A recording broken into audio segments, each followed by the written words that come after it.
All right, family, we're here. Welcome to. I want to say that song is so moving, hilarious. All right, welcome to the Tariq Elite Sunday Show. Tariq Nasheed. I'm your host. Oh man, I feel kind of dizzy today. I don't know why. I've been tired all day. How my hair look? I got my hair cut today by this new barber. I got my hair cut by an essay. My main barber wasn't available, so I went to this other barber shop down the street. A dude, Mexican cat, straight up essay dude. He cut hair like he just got out the pen. What kind of style you like, fool? Brother was cutting my hair like he's about to shank me. You dig? Check that blood pressure. I better check it. Well, I haven't been sleeping. That's another thing, too. Yeah, that's another thing, too. What's up, Love Jones?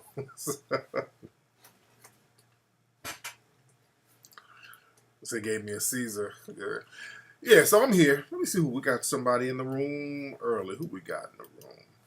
What's up? Who's calling? Hello? Let's see who this is. They hung up on me. A lot of stuff we're going to talk about tonight, though. A lot of folks, I know some of y'all watching the VMA Awards. I was looking at a little bit of that earlier.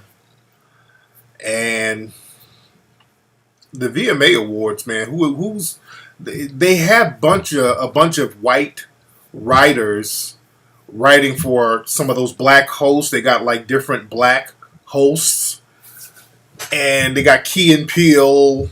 And I kind of like some of Key and Peele's stuff, but the stuff on VMAs was so corny, it was ridiculous. They got Jay Farrow from Saturday Night Live. He did like the Kevin Hart impression, and I saw that. That was pretty cool. Some other lady, this big overweight sister, who sounds like a White Valley girl. She's horrible. It's like, who's writing this shit? You know, they got to have the black folks looking and sounding all Sambo-ish. I'm like, okay, all right. Over there at Viacom, what y'all got going on? I mean, good Lord.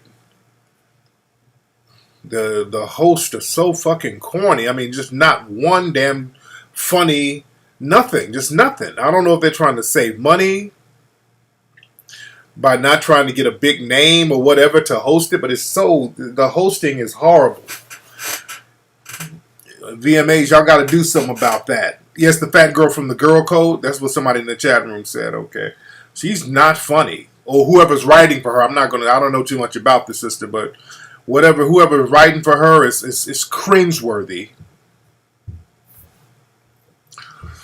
You know. What's up, Love Jones? You said you met a chick that turned one of my pics into a dartboard. I know you did, nigga. Nigga, no you don't. Nigga, you lost me you met a chick, all right? You ain't meet no chick, and you don't met no chick who's using my pictures. No, you don't, nigga. That sounds like a lie from the very beginning. What's up, Black Detroit? Yeah, some of Key and Peele stuff is funny. Said I need a green smoothie. I should have told my wife to get. My wife is at Sprouts tonight. I should have told her to get some smoothies. That's why we got the Cool Train Awards is funny. That's a grassroots award ceremony. The Cool Train Awards is damn hilarious. And when we do it next year, it's going to be tighter. What's up, Black Canada? What's up, Tenali? What's up, Maz G? I see people coming on up in the room. I have not been sleeping, man. You know, we got a new baby that's going to be due any day, actually. The due date is September 14th, but you know how that is, man. You know, these babies pop out whenever. Yeah, we're going to talk about Kaepernick. We're going to talk about a lot of stuff tonight. We're going to talk about Chicago. A lot of stuff we're going to get into tonight. Somebody said Roland Martin. I know Roland Martin is still talking shit. Roland just will not take his L. Roland is still talking shit about me. Roland is still talking shit. He's mad because I roasted him. He's still talking shit. I posted pictures of this nigga groping chicks.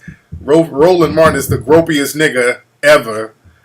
Always pushing up on chicks at these award shows and they all looking mad uncomfortable. Roland Martin, he's one of them old wear my hug niggas. Wear my hug. He's one of them niggas. And Roland was on Twitter doing Tariq just mad because he can't be me. Really? I'm mad. I'm mad because I have a neck and hair. Oh yes, I wake up every day like, oh Lord, take my neck, my height, and my hair. Please take it so I can get an S curl to cover up a bald spot. Roland said I wanted to be him. Ooh, the benefits of being Roland Martin. Oh, I get to dance with Hillary Clinton with my S curl.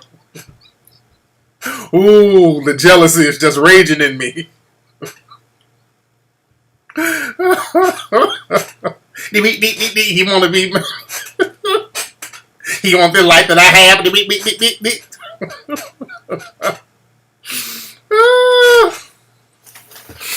I want to be able to grope chicks at the Tom Joyner cruise. Where my hug?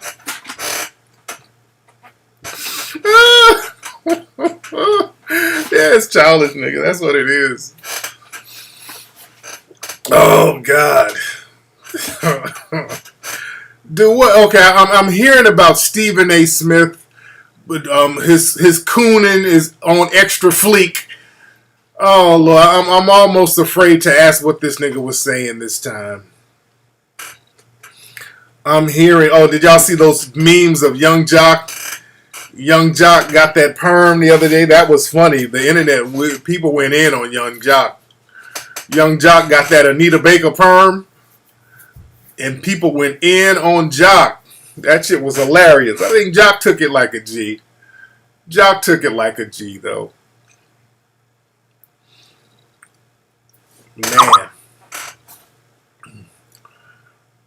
Man. So, what was Stephen A. Smith talking about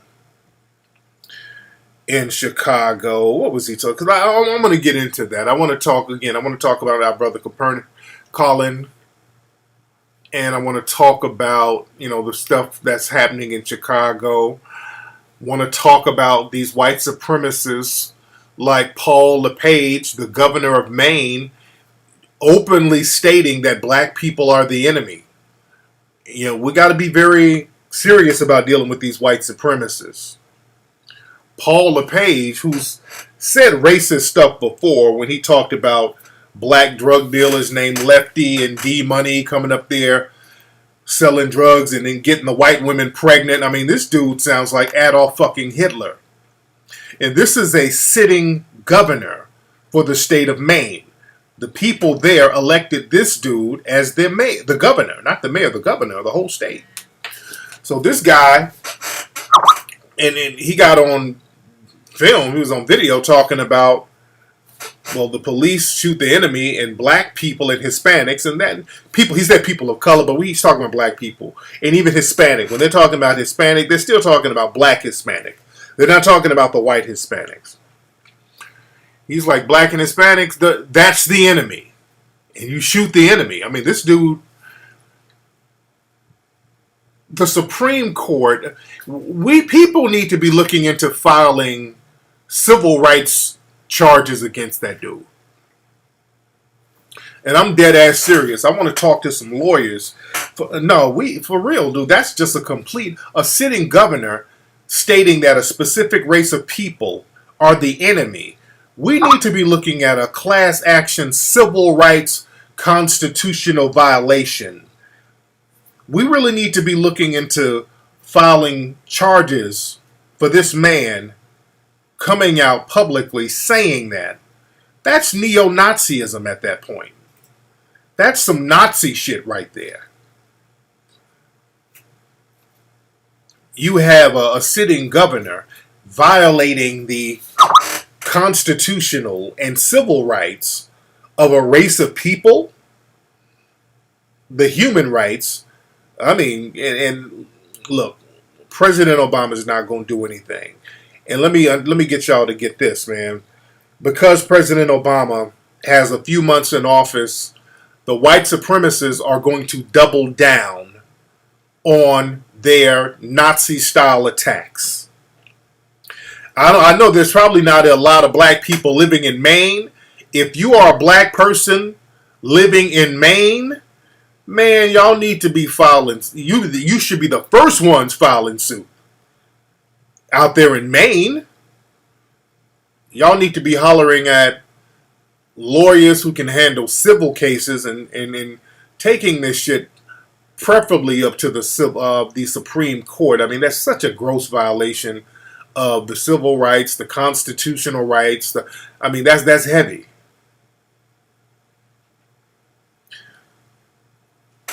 You understand?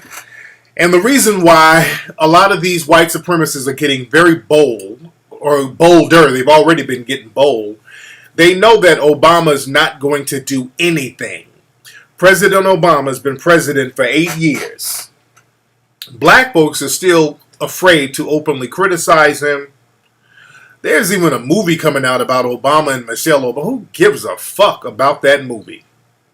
About how Obama and Michelle met. I mean, who really gives a fuck, man? And they know that Barack Obama is not going to do anything. That was the whole point of putting him in office. The name of the game is they'll put a black person in a powerless token position as long as they do two things. Number one, they never punish a white person. Obama's not punished anybody white. Number two, you don't help black people. As long as black people do those things, those two things, you good to go. Don't ever let people talk about, hey, that black person made it. No. The minute that black person in that token position, A, tries to help another black person, or B, challenges white supremacy, forget about punish, even challenging white supremacy, they get you out of there. Just like with Marilyn Mosby. Marilyn Mosby has the illusion of her challenging white supremacy, and this is why they're acting like they want to get her out of there. Just like our brother Olu Stevens. Olu Stevens challenged white supremacy. Great, brilliant judge. They suspended him. So that's the prerequisite. That's why in Baltimore, they put a black judge on the case of Freddie Gray and the cops who murdered him. And the judge is acquitting everybody. Because they made sure that they had a bench trial, that there was not going to be a jury. So that means the judge gets to make the decision. They put a buck dancer up there who knows his position, who knows he has to do what he's supposed to do. If he wants his job, he becomes a shield for white supremacy. So we got to understand that these white supremacists are doubling down on their reign of terror, because now they got a green light for the next few months, because Obama's not going to say or do anything. So they know they got a pass to do anything they want to do with black folks, government officials. So this is why they're getting all of their little words out. They're saying all their little fuck shit because they know they cannot be punished right now. They're telling the truth. They're not even speaking in code no more. This is also why, if you notice, people in the dominant society, they can't go to jail if they wanted to. But black people are getting these draconian sentences for minor infractions. Not only are we getting executed in the streets, not only are we getting slaughtered, but even in the court system, you notice, you look at certain cases of black folks getting like these massive amount of years for menial crimes. But white people, in this, I ain't even talking about cops. We know cops aren't even getting charged. Forget about them. I'm talking about regular white people. We did a story on melanoidnation.org where there's dozens of white dudes who've raped people And literally, they're getting slaps on the wrist. I mean, these people are going to court basically pleading guilty to rape, and they're getting slaps on the wrist. They're raping and literally getting out of jail. They can rape, I mean, just dozens of white dudes. You got brothers, man. I saw a few cases. One case, this happened in 2015, I think, but this one brother, a judge in Florida was going to sentence this dude for 60 years for a traffic ticket for not having his license.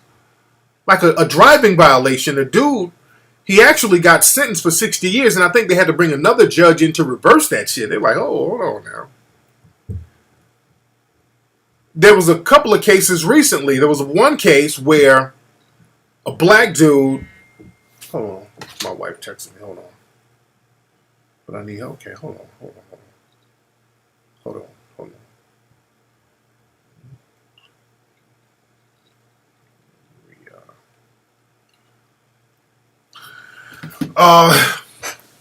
What was I saying, fam? My wife is texting me about getting the groceries. I told my daughter to go down and get it.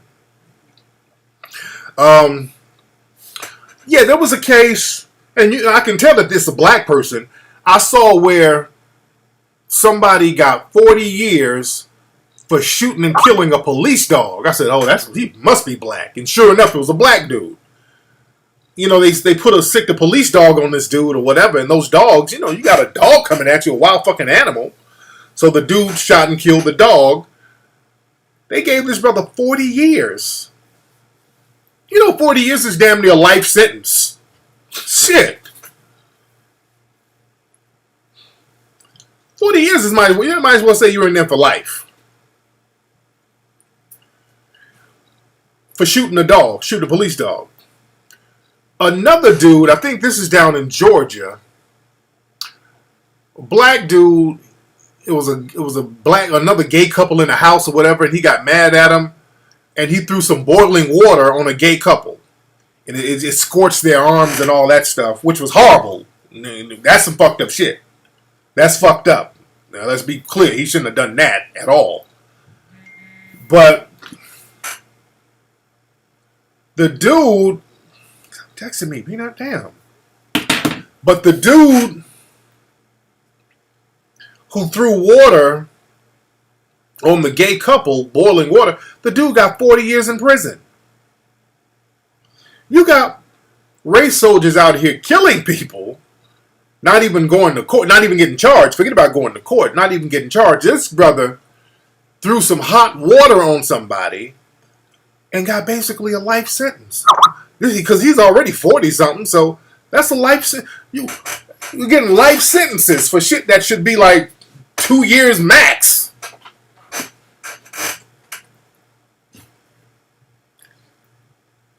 And I wasn't trying to laugh. No, I'm not trying to laugh at all, man.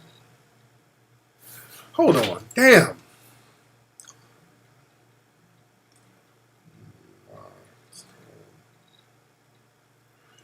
Okay, hold on.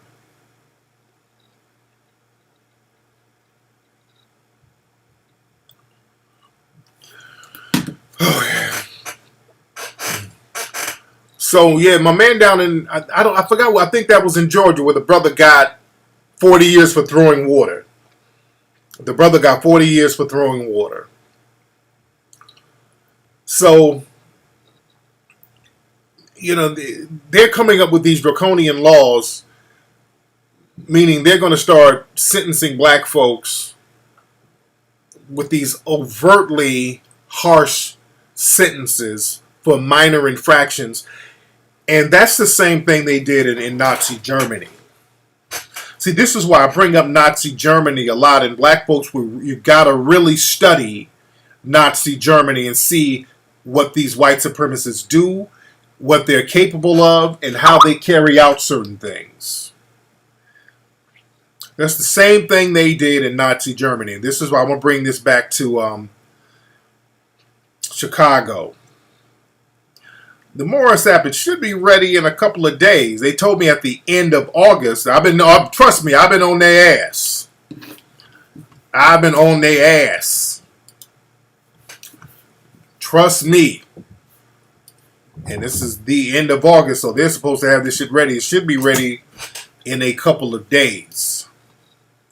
So this shit is coming. As a matter of fact, I'm checking my email now. Let me see if my developers have hit me back up real quick. They did not hit me up today. So yeah, I'll be talking to him in a couple of days. But we gotta be very serious about what's happening out here. We gotta be very serious about what's happening out here. What's happening with Oz? I don't know what the fuck you're talking about, man. And in Chicago, my man D Wade, his cousin got killed, a female cousin. And I heard she had 4 kids, and a couple of dusty niggas shot her, which is very unfortunate. But these white supremacists, they've always used crime in Chicago to justify punishing all black people. And folks, we're talking about that now. Mars Planet, we're talking about that now. This is what we're talking about. We're talking about solutions, what black folks have to do. I'm talking about that now.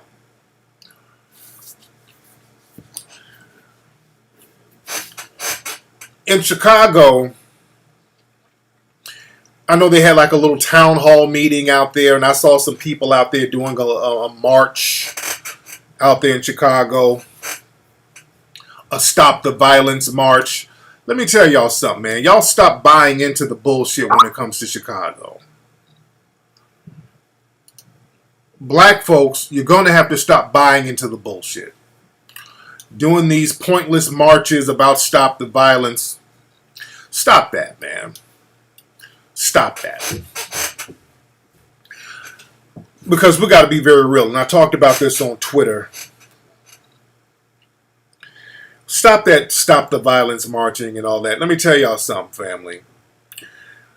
Crime in Chicago is controlled and orchestrated by the white supremacists. See, the white supremacists will orchestrate something and create an atmosphere and then punish us based on the atmosphere they created. That's an old trick. It's like we're going to kick the ladder away from you and then punish you for not being able to climb up. Crime in Chicago is orchestrated 100% by the white supremacists. It's designed. Y'all have to ask yourself simple questions. Look at Chicago. Chicago,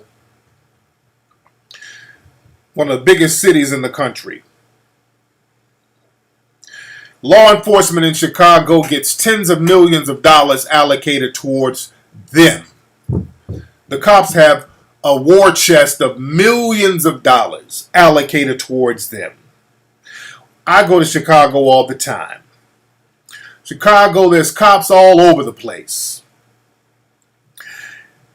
If you have a city where there's tens of millions of dollars are allocated towards law enforcement, cops are all over the place, yet crime is sky high, either 1, law enforcement is extremely incompetent, or 2, they are complicit in the crime.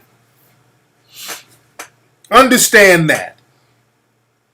And I don't believe that 15 and 16-year-old gangbangers are outsmarting the damn police with tens of millions of dollars in resources. Let's be clear. Let's stop with the dumb shit. There's crime in Chicago because the white supremacists want there to be crime there. Then they run this game about how black folks need to take responsibility. Do you understand whenever black people in Chicago, historically, when they do try to take responsibility and curb all that crime and create an economic base for the people there who need it the most, the white supremacists, they will sabotage it.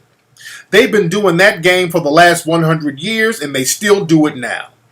You go back to some of those early riots in Chicago. I think there was a major riot in the year 1919, a big Chicago riot. The real reason behind those riots were black people were doing well for themselves. Whenever black people in Chicago and in other cities do well for themselves, the white supremacists come up with ways to sabotage it. Don't let them run that responsibility game on you. The minute black folks come up with ways to curb violence and to take responsibility, they work behind the scenes. The white supremacists will fuck it up every time. Again, the riots there in the early 1900s was because black people were doing well. You understand, they had black people with an underground economy out there too. They even had an above ground economy, but you had some of the first policy kings out there. You had a lot of black folks out there making paper. So they sabotaged that. In Chicago, many of the gangs got together and started to create programs to help the community out there. They stopped that too. They started locking up the Larry Hoovers and all these dudes. And the Jeff Forts and all these dudes when they started to actually do stuff to help the community. Man, look, Stephen A. Smith, there's always going to be Nazi collaborators. All right? I always look at the white supremacists. Even now, you have black organizations, grassroots black organizations, like the Interrupters and all of these people and these other organizations that go out in the community and try to curb crime. When they try to get resources allocated to them, hell, a couple of years ago, the governor of Illinois stopped some of these grassroots black organizations from getting any more funding to curb crime. Go look this stuff up. The governor of Illinois stopped that. It were black organizations. They were like, okay, well, look, get us some resources allocated so we can go out here in the streets. We'll stop this shit. We know the people in the community. We go out here and talk to them and curb crime before it happens. The governor stopped that. The governor took away the resources to stop that on the low. So don't let them run that game on you that black folks are not doing anything. Black folks have been trying their damnedest to curb the crime out there that's been created and put in motion by the white supremacists. Even now, there are black businesses out there in Chicago. Not only do certain neighborhoods get gentrified, which kills black businesses, because you might have a business owner there who's black owned. Speaking of a comedy, there's a comedy club out there owned by a sister. I think this is the only black female-owned comedy club in the country. I forgot the name of the comedy club, by the way. And the neighborhood where she had the comedy club in, that's been gentrified. So now she's going to have to close that down. It was a brother who used to hit me up, man. The brother had a very nice restaurant out there in Chicago. They were sabotaging this brother's business. Not only were the other, because it was in a white side of town.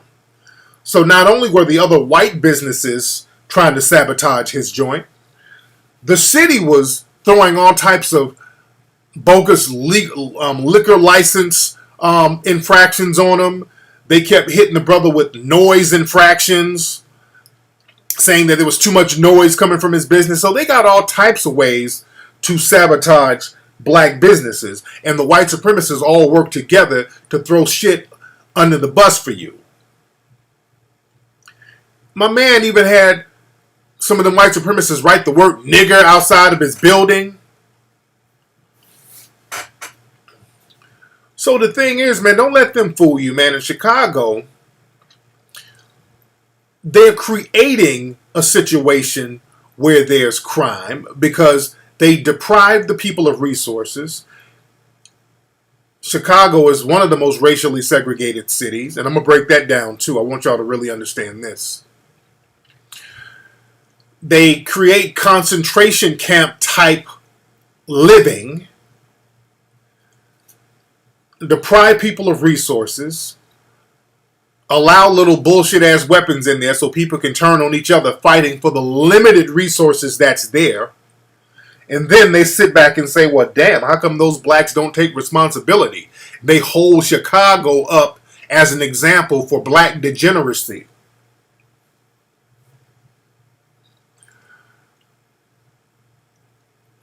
But the thing is,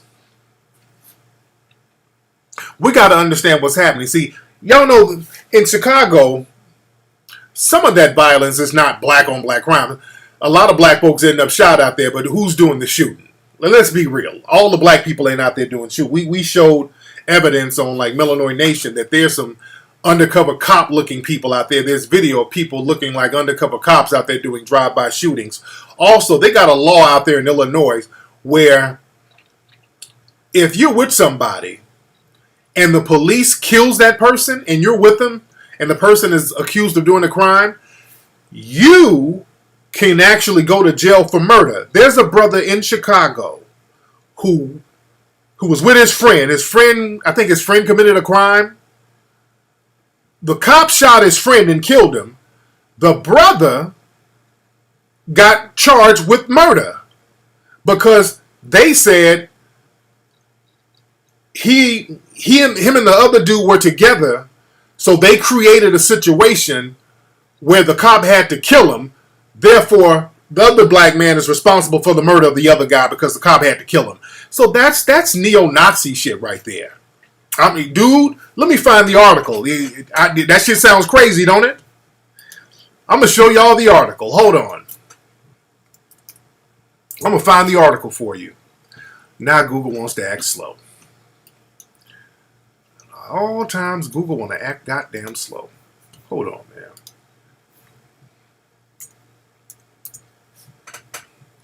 Okay.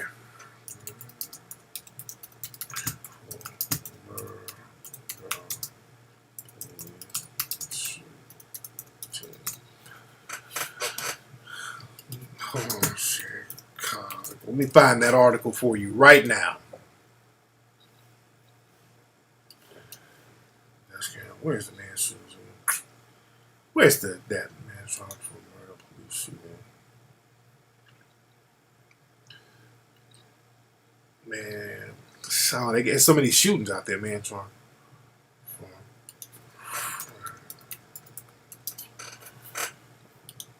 Hold on, I want to find that. Shooting up the best friend, Inglewood. Let me see if this is it. Okay, that ain't it. Let me see. Try to remember. Okay, I think this is it. Okay, this is it right here. This is the guy's name is I think this is it. Paul O'Neill. No, that ain't it. No. Okay, this is it. This is it. So, 19-year-old Tevin Lewis and his best friend Marquise Simpson allegedly robbed a restaurant. After reportedly making off with $1,200, the two ran into different directions. Sampson crossed paths with an officer who gave chase and ultimately opened fire, killing the teenager. Lewis arrived at the scene where his friend was shot and attempted to cross the police line. He was arrested for disorderly conduct. But in a shocking turn, Lewis was eventually charged with first-degree murder in the death of his best friend, even though it was the officer who killed Sampson. Lewis was found guilty. He's now serving 32 years for armed robbery and 20 years for murder. So the dude he's got like 50 years, a life sentence, because a cop shot his friend. You feel me? That's in Chicago. So a police officer shot his friend, and then they charged the brother. Let me give y'all the link. Hold on. This is Nazi shit right here. So you didn't pull the trigger. The police shot your friend and they sentenced. Not only did the cop not get sentenced or charged, you got charged because that was your friend. And this man is doing basically life in jail because the cop shot somebody and it's his fault. That's them. That's just neo-Nazism at that point. That's Hitler shit. That's the article right there. the leaps of logic, they use that type of logic in concentration camps in Germany. That's fascism, Nazism right there. That's Nazism. They would do that in Nazi Germany. Just look, you stole some bread up, you're going to be beheaded tomorrow. They just make the laws up as they go along. They do that with powerless, marginalized people.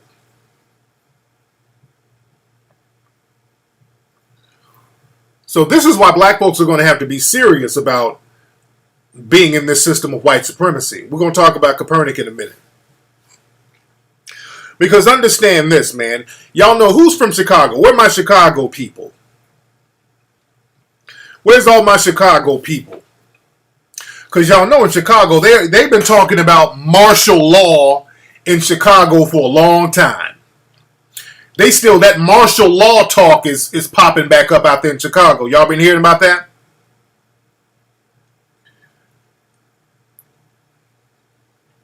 They've been talking about implementing martial law in Chicago. That law already exists in Florida? Yeah. What's up, Chi-Town? But let me tell y'all this. There's a reason why they have to keep black people in Midwestern cities really under a Nazi regime. They really have to buckle down, keep the black people marginalized, displaced, under police control nonstop, where there's a lot of crime and they justify punishing black people by overly reporting crime and letting crime go on. Notice in Midwestern cities like Chicago, Detroit, Milwaukee, these places are some of the most racially segregated cities in the country, and they're right smack dab in the middle of America. It's very important to understand why. Because the thing is, the white supremacists, they anticipate one day that black folks are going to rise up against their oppression. You know, they dread that day. That black people are going to just wake up, the light bulb is going to go off, and black folks are going to start getting it in. And not just attacking cops and race soldiers. See, they're used to that. If black folks start waking up and start attacking the civilians and everybody and just say completely fuck it, then they got a real problem. See, that's something that they fear.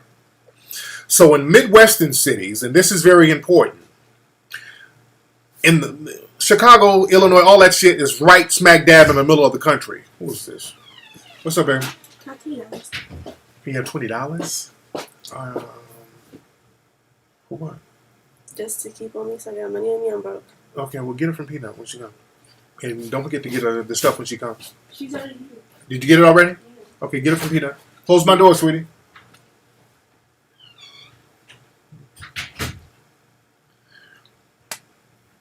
So what was I saying? I hate when my family starts disturbing me.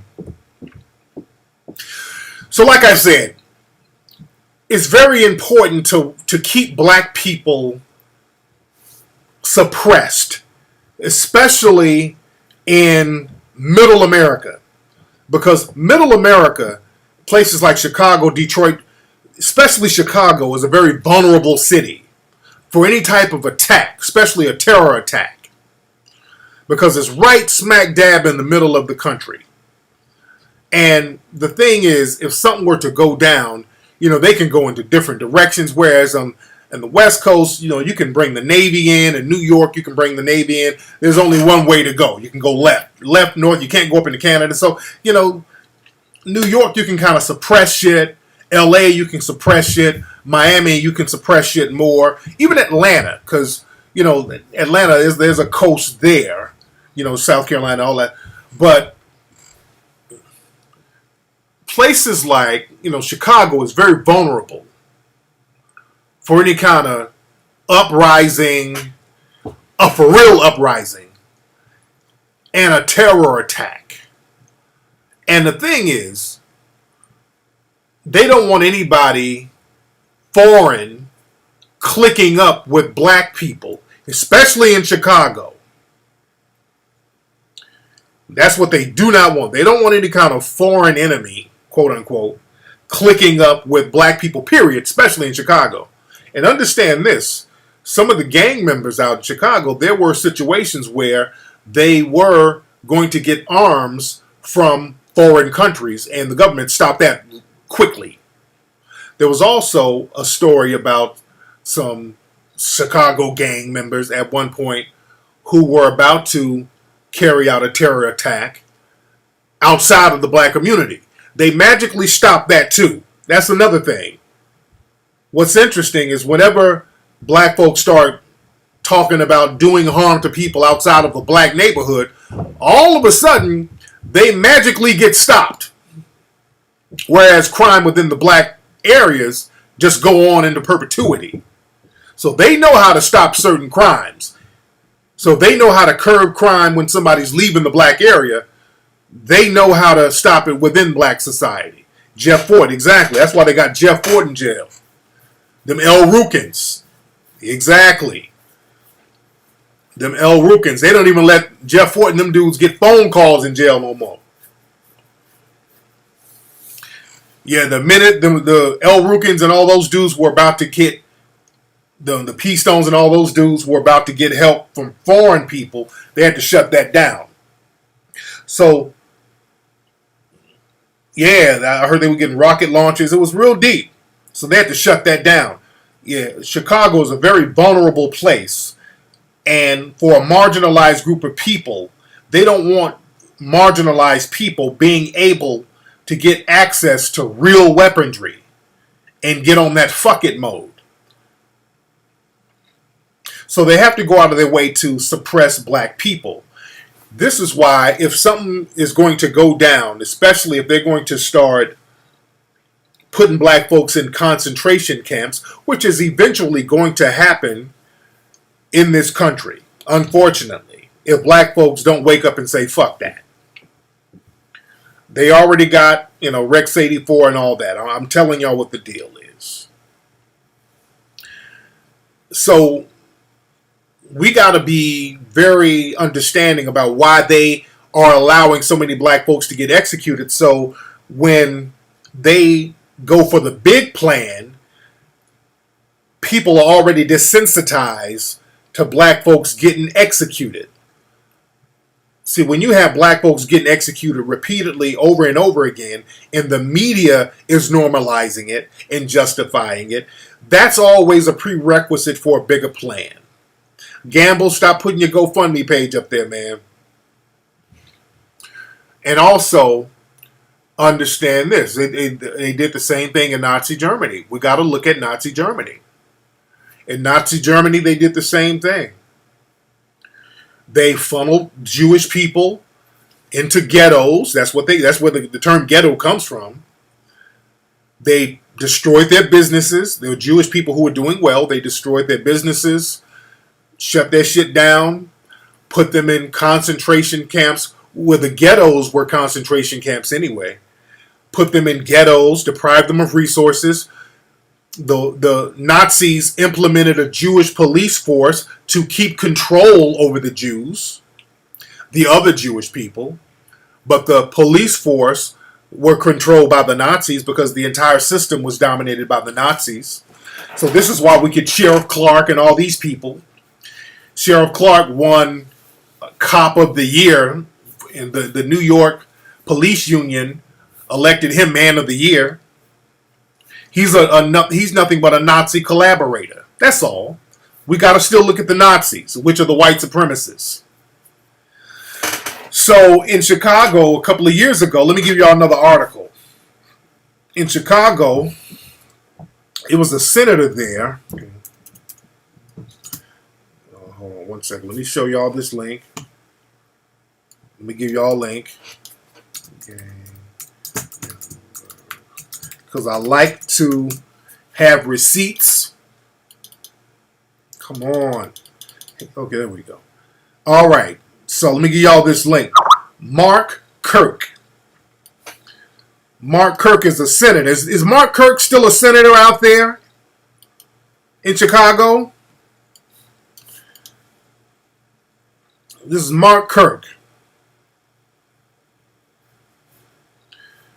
Senator Mark Kirk he had a proposal where he wanted to have all the gang members, around 18,000 black people, arrested. He wanted a mass pickup, and he wanted to put them all in the Thompson Correctional Facility. And, I mean, they had the logistics all out. Let me give y'all the link. This was a couple of years ago. Let me give y'all the link. I like to show receipts. So Mark Kirk, it's 2000, my eyesight is horrible. 2013. They wanted to arrest 18,000 Chicago gang members. They wanted to do a mass sweep. And y'all know gang member means any young black person. Let's be very clear. Gang member means any young black person. Now understand, they just did the same thing in New York. They did a mass gang sweep in New York where they got like 100 gang members. Y'all watch these gang sweeps. Y'all watch these gang sweeps. Let me give y'all some game, dude. Notice what they'll do right before they'll have a gang sweep. They have these gun buybacks.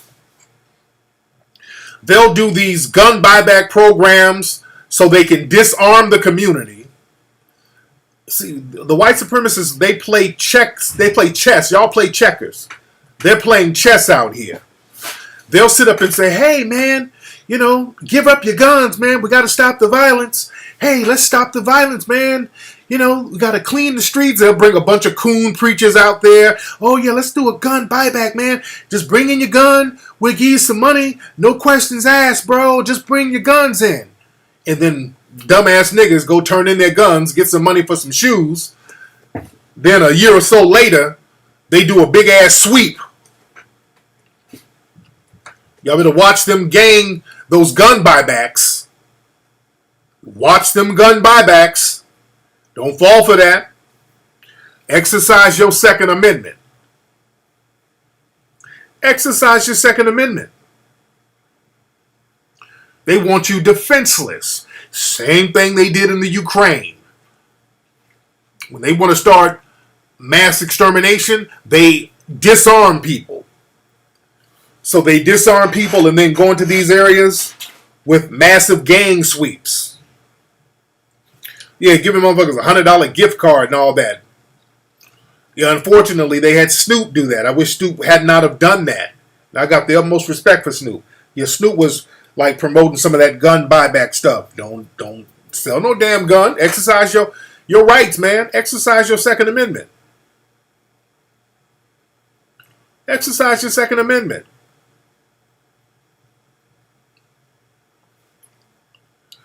And like I said, in Chicago, they were going to lock up 18,000 people at once. And trust me, they'll try to do it again. For some reason, that didn't go through. I don't think they had all the logistics worked out. And another thing, I'm thinking, they didn't get enough guns off the streets.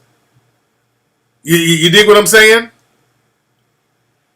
I don't think the shit went through in 2013 because I don't think they got enough guns off the streets. So they were like, this might be a little bit too dangerous to round them up now.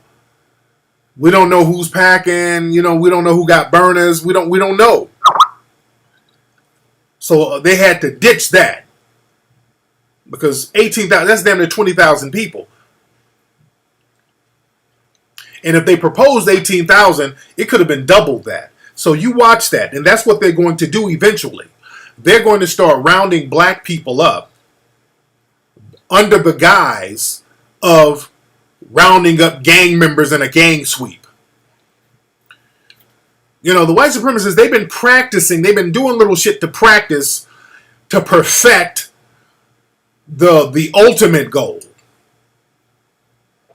You understand that? We got to see what they're doing and stop going for the bullshit. We got to understand propaganda.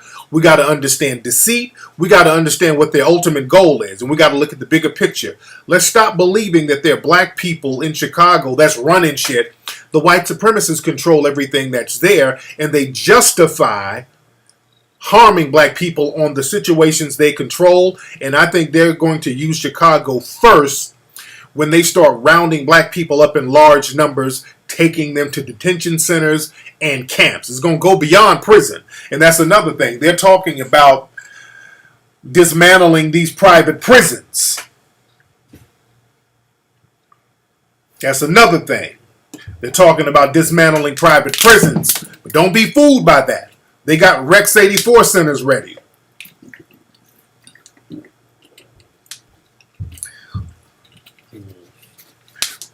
So, black people need to be in survival skill mode.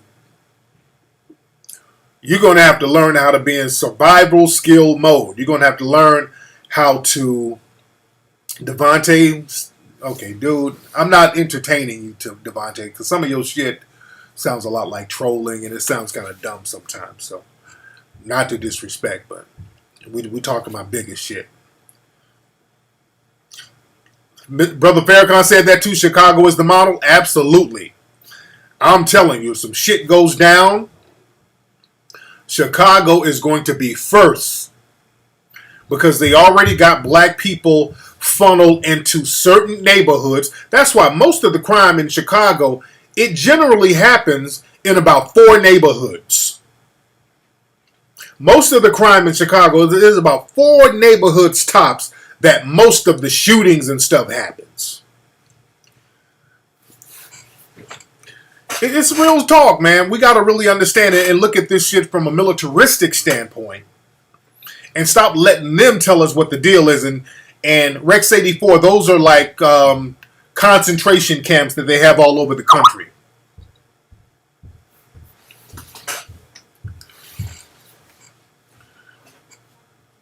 And, you know, when you have government officials talking about black people are the enemy, like Paul LePage, I mean, it's not even a secret no more. This whole thing, and this is why I use the term white supremacy all the time, because that's exactly what it is. I don't let them tell me what it is. We got to know what it is and act accordingly and be prepared for the white supremacists to practice white supremacy. The white supremacists, it's their job to deceive you. And black folks, we got to stop being naive to dealing with the white supremacists. Just because they want to change the name of something, that doesn't mean they're trying to change the result. So these white supremacists, they got all types of names like the alt-right. That's the new name that they got for white supremacy. Same thing. The alt-right, those are nothing but the same old white supremacists. Paul LePage is the governor's name. Ken, what you say? No joke? Well, no joke. Call up and ask that. Call up and ask me that, no joke. I want you to call up and ask me that, no joke. What area code you calling from?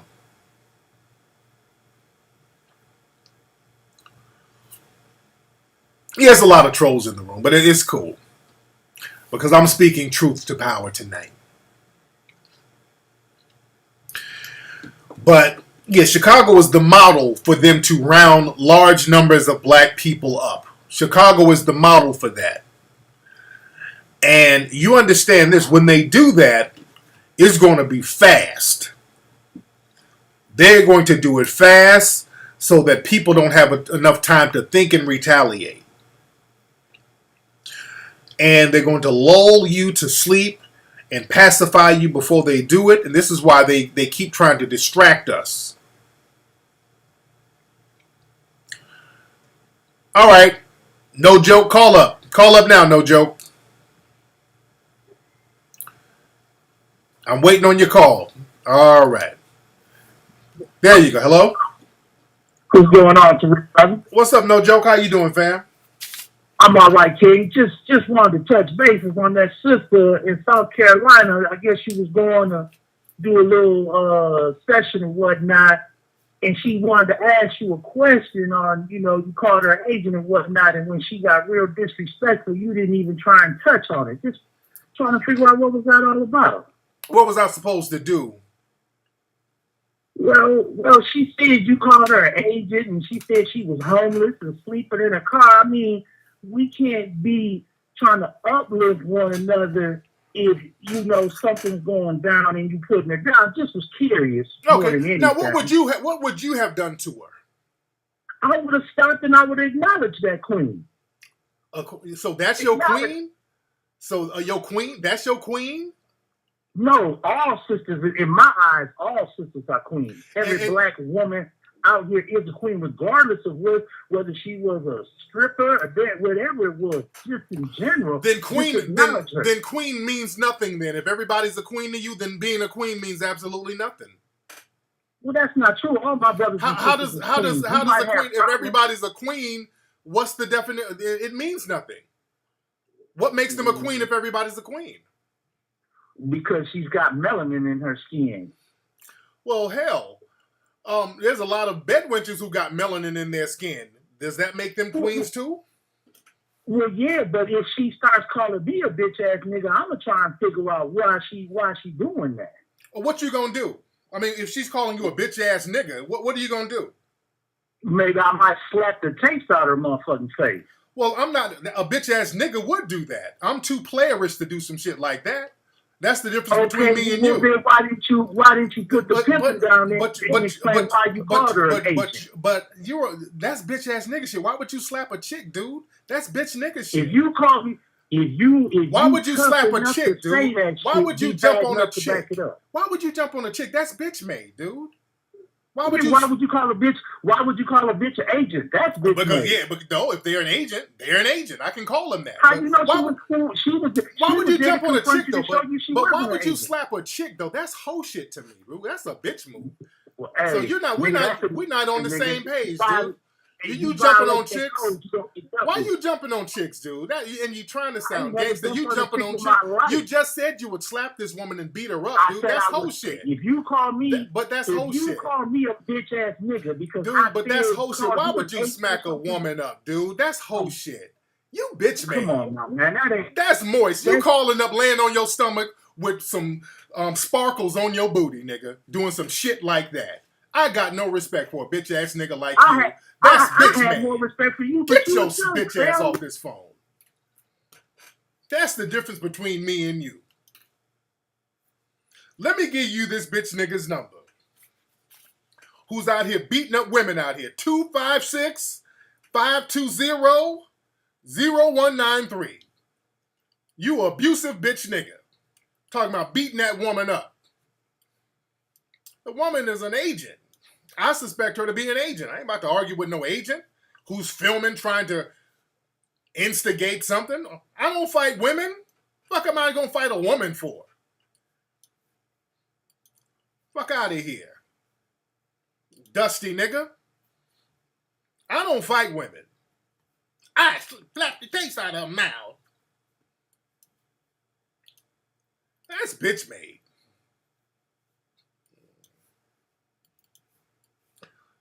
What city is that area code? What city is that area code? Hold on.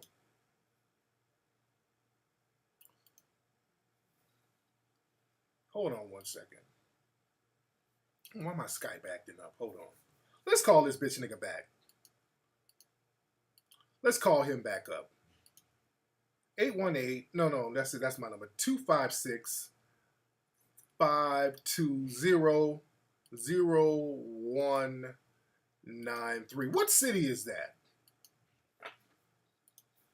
I want to know what city this bitch nigga's in. Let me ask him. Your call has been forwarded to an automatic voice message system. 256-520-0193 is not available. At the tone. Let's call this bitch nigga back. Out here jumping on women out there where he live. I beat her up. Fake hotep nigga. Your call has been forwarded to an automatic voice message system. Let me leave him a message. 25652000193 is not available. At the tone, please record your message. When you have finished recording, you may hang up or press 1 for more options. Goon train is coming. Goon train is coming. What about black on black Goon train is coming. Goon train is coming. All right. There you go.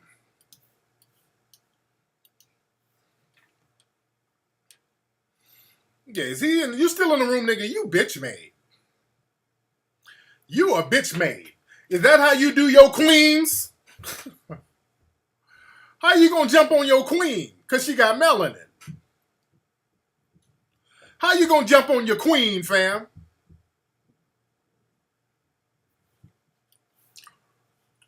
How you gonna jump on your queen?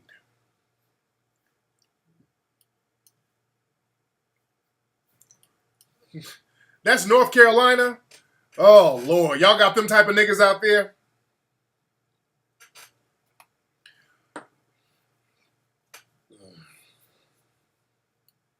That's what y'all got out there in North Carolina? Niggas who say women are queens, but they'll whoop their ass? What's going on, man? Who's calling? Hello, Mr. Flex. This is Chip from Chicago. Hey, how you doing, man? Okay, Mr. Flex. I wanted to know is it okay if I ask you like a relationship type question? Yeah, go ahead, man. Go ahead. Okay, it is actually for a friend of mine. He wanted me to ask you for him at my job. At your job. So okay.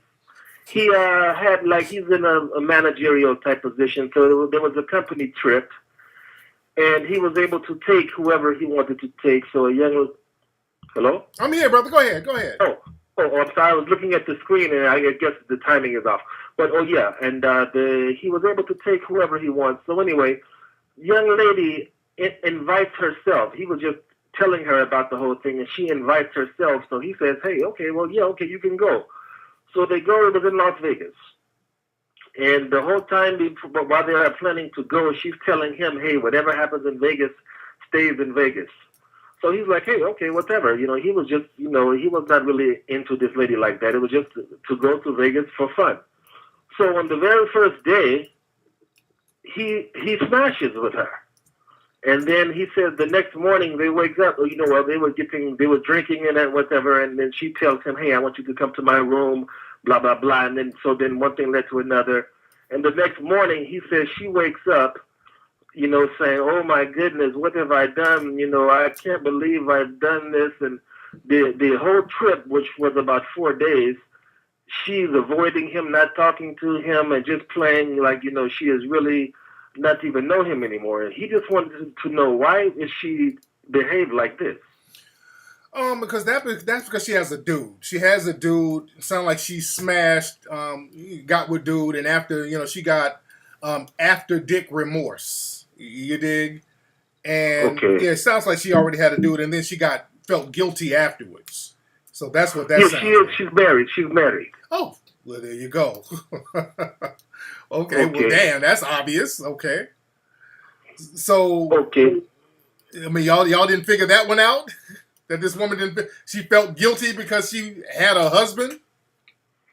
Okay, well, he was just wondering, so he was like, ask Flex for me, why is she acting like this? He just felt like, why can't she at least, enjoy the rest of the trip and, just be cordial, but she was instead keeping her distance from him and all of this and that. Now, where the fuck are you from with that accent? Where are you from?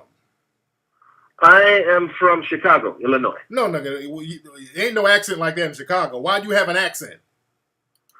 Oh, because I just do not want people to, know me, I don't know, on the phone. Okay, I knew that your accent was fake as fuck. You're going in and out of accents, nigga. Right. This is not really my accent, but I just do not want people to recognize my voice. It's the worst fucking accent I've ever heard. First, nigga, you sounded West African, then you sounded Caribbean, then, nigga, you sounded Arabic. I'm like, nigga, would you pick a fucking fake country to represent, you fucking idiot? You sound like this nigga.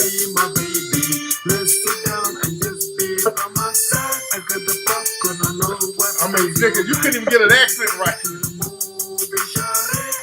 That's the Mr. Flex, so I'm going to send my friend the link to the show tomorrow so he can see your answer for himself. okay, nigga. Okay. Thank you, Mr. Flex. Get out of here. Horrible. That accent was horrible. Lord. This nigga's accent. This nigga kept changing his accent. Why does he keep changing his accent? Good Lord. Let me call that bitch nigga back. Hold on. Let me see. Where's his number?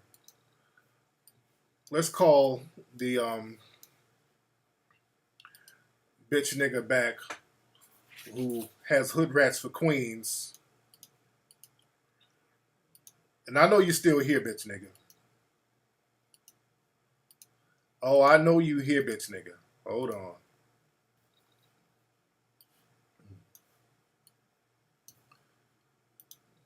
There he is.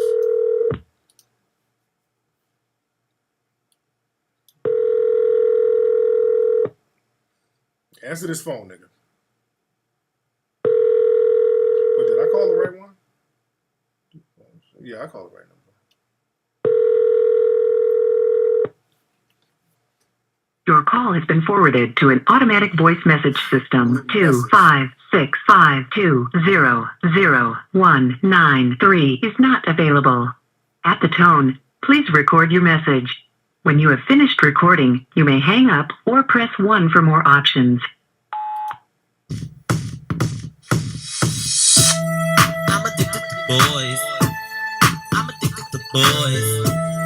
I'm addicted to boys. I'm addicted to boys. I'm addicted to boys. I'm addicted to boys. I'm addicted to boys. Shit got recorded.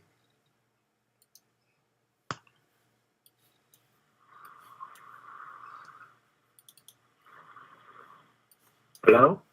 Hey. Hey, King Flex, what's going on?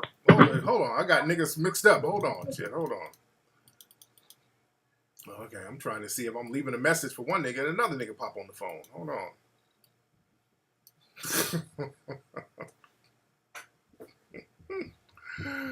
Oh. What was the dude's name? No something. Is he still in the room, you bitch ass nigga? All these sisters is my queen. That's that hyena talk. Dusty bum ass nigga shit. Everybody my queen. Dusty ass bummy nigga talk. They got melanin, they my queen. Dumb nigga talk right there. That's why niggas are losing. That right there, that mentality, dusty bummy nigga shit. And by the way, that's one of those niggas who make all these videos about me. Don't think I didn't know that was you, nigga. That's one of these niggas who make all these troll videos. You buster ass nigga.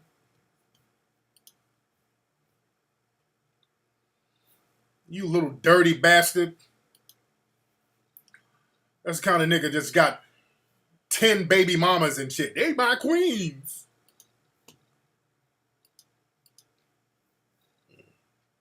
Let me see who's on the phone. Hold on. There's so many people calling right now. How many people in the room right now? Well, we in here heavy tonight, man. Y'all in here heavy. Don't forget, go to HiddenColorsFilm.com to get Hidden Colors 1, 2, and 3. Hidden Colors 4 at 1, get Hidden Colors 1, 2, and 3, and 4, I'm sorry, at HiddenColorsFilm.com.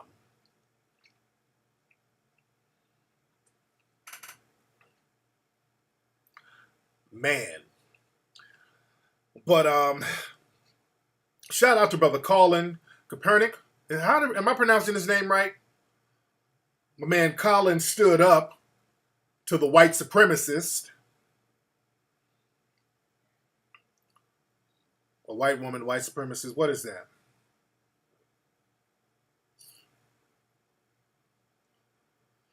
No joke. You still in here? No joke? Let me see who's on the phone. We got a lot of folks calling. What's up? Who's calling? Hello? Okay. Come on now. What's up? Who's calling? Hello? Yo, what's up, fam? Hey, what's going? Hey, is this Tariq? This is Tariq, man. Who is this? Hey, what's going? Hey, what's going on, Tariq? I finally got through to your show, man. I can't believe it. Yeah, man. We here. What's your name, man? Hey, man. I'm C Mac from the Bronx. C-Mac from the Bronx, man. What's on your mind? Oh, man, I really can't believe. Hey, Tariq, first off, I want to give a big shout out to you, my brother. I'm watching the show right now. We met in New York when you came to the More Us tour. Okay. Yeah, we met in New York. I got a picture, some book and everything, man. But yeah, to get to the point, I want to start up an app, right? I want to start up a gaming app, but I looked into it and a couple of the sites. I looked into it. They said like you need like $10,000 to start it up and stuff and things like that. Yeah. Or either like get your own developers. So I'm not really too sure how to get into just the whole field of it. So I want to know if you had any like advice or tips for me to kind of get to really help get the ball rolling. Well, you got to find some developers who are thorough, and it's kind of hit or miss. And just like with the developers I'm dealing with, they're very good, but they just drag their ass. They're taking a long goddamn time. They were supposed to be done with more Rust shit back in April, and they've been dragging ass. That's the only complaint that I have for them. They've been dragging their ass on completing my damn app. But you just got to research people, look at reviews. Make sure that people can do things in a timely manner, get everything done in writing, and just email me. We'll chop up some game about it, man. But thanks for the call, fam. Yes, indeed. All right.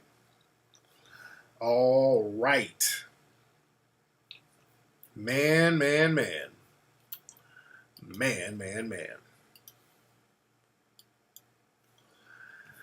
All right. So Kaepernick isn't black. Yes, he is. Kaepernick is black, dude. Shut up. Kaepernick is black. You better ask the white supremacist who's been calling him nigger all day. But for those who don't know, man, NFL player Kaepernick, Colin Kaepernick, he made a statement, and Colin, he's dating my homegirl Nessa from Hot 97. That's Nessa's dude. Shout out to Nessa. That's my girl. Love Nessa to death. She's a sweetheart. She interviewed me on Hot 97. I think they're still together. I don't know. I think they're still together. I don't know. So I don't like to talk about people's relationships and shit like that. But that was her dude.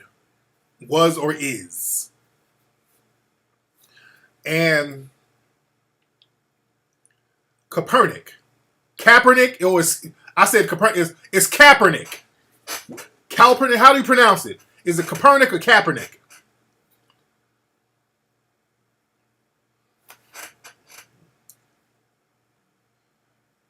Kaepernick. Okay.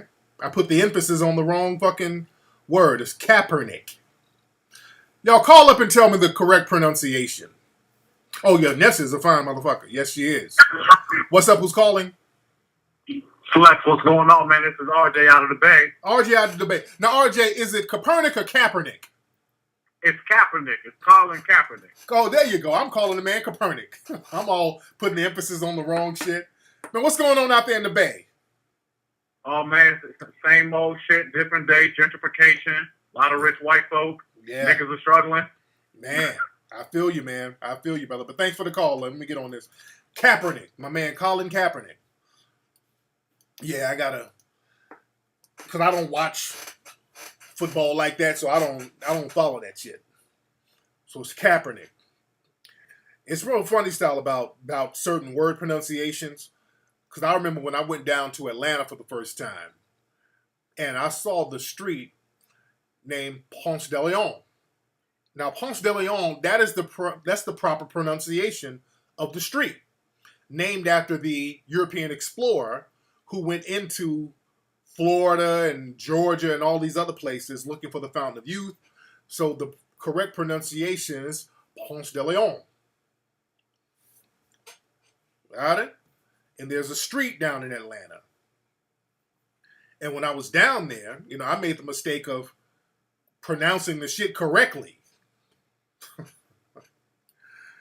because it's supposed to be, you know, because I've studied, um, you know, Spanish history and, you know, all that stuff. So Juan Ponce de Leon, he was a Spanish conquistador. You know, they went on a European, or they went on an expedition, and you know, he was the governor of Puerto Rico for a minute. So I went down there and I kept asking people, you know, when I got lost, I'm like, hey man, how do I get to Ponce de Leon Boulevard? And they were looking at me like I was crazy as fucking cat shit. I'm like, what? Hey brother, how do I get to 3515 Ponce de Leon? They're like, who? What that is, shawty? I said, I'm looking for Ponce de Leon Avenue. What you talking about, shawty? I'm like, dude, I know the street because I saw the street. I'm like, shit. Every time I ask somebody, hey, bro, I'm looking for Ponce de Leon Street. What that is, folks? I ain't never heard of that, shawty. I said, I kept asking people. I'm like, wait a minute, I know this shit is around here. Somebody has to know where Ponce de Leon is. Somebody know where the fuck Ponce de Leon is, until one person had to show him, like, brother, where's Ponce de Leon? Hey, shawty, I don't know what you're talking about. I said, brother, this right here. Oh, you mean Ponce de Leon? You right over there, shawty. So it's Ponce de Leon in Atlanta. So I had to stop pronouncing the shit correctly. Nigga, that shit is straight up Ponce de Leon in Georgia. Don't.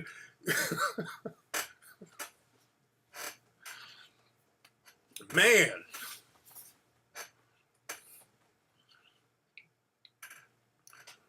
Atlanta got their own language. They got a whole different language down there and will get mad if you don't use it. I remember when I first went down to Atlanta, I was messing with a chick down there. I was messing with a real cute little Atlanta Southern cute ass chick. Country she fucking wanted to be. This girl was so fucking country. Cute as hell though. Cute and country as hell. She would call me up, had the little cute squeaky voice on it. You better come over here and get me. I said, yeah, I'll come on and pick you up. But shout. I said, okay. she talked real country. You gonna come here and get on me? We're gonna get the thing crunk. I said, excuse me? Because I'm real proper. And she, well, what's that? We're gonna get the thing dead crunk. Come over here. I said, oh, okay. So we hook up, we do our thing, and when we were getting it in, she would talk like that in the bedroom. She would talk that country fucking shit, and I don't know what she's talking about. She like, you gonna get that cut up? I'm gonna get what? You better come get that cut up. Get a haircut? No, I had a haircut earlier. No, you better get that cut up. Get that cut up. Get the thing cut up. That's what they say for a vagina down in Atlanta. And this girl was country. She wanted to be using all those Atlanta terms. I'm like, girl, you are country as fucking hell. Cute as hell, though. She be talking that country. You like when I back that thing up and pop it like that? You like when I back that thing up, pop it like that? I said, do I like what? When I back that thing up, pop it like that. When you back what? Do you back it up and pop it? When I back, you like when I back that thing up and pop it like that? Yeah, I like it. Yeah, whatever the fuck you talking about. So I was chasing ratchets.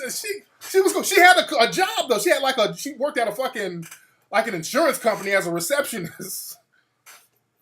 So she worked at a cool job. She just talked country as fucking hell. And what's funny, because she wanted me to call her at work. This was before cell phones and all that, so we had to call landlines. So it's like in the mid-90s. And I call her job, And she sounded normal. She sounded professional on the phone. I call up to the insurance place, and she answered the phone. I didn't even know it was her. She's like, "Hello, this is Allstate Insurance. How can I help you?" I thought I got the wrong number. I hung up. She said she was a receptionist. Hold on, let me call back. Hi, good day at Allstate Insurance. How can I help you?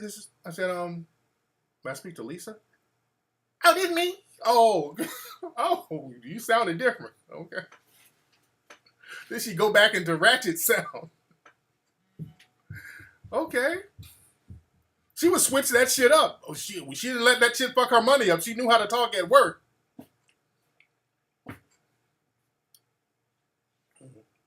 Man.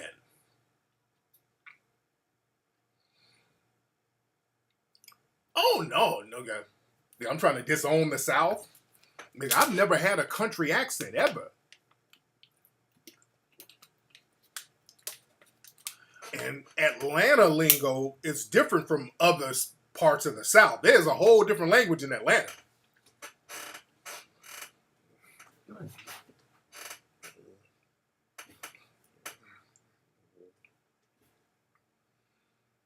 Man, that's how you are at work, Anonymous? Oh, she was cute as fucking hell. She was a cute ass chick.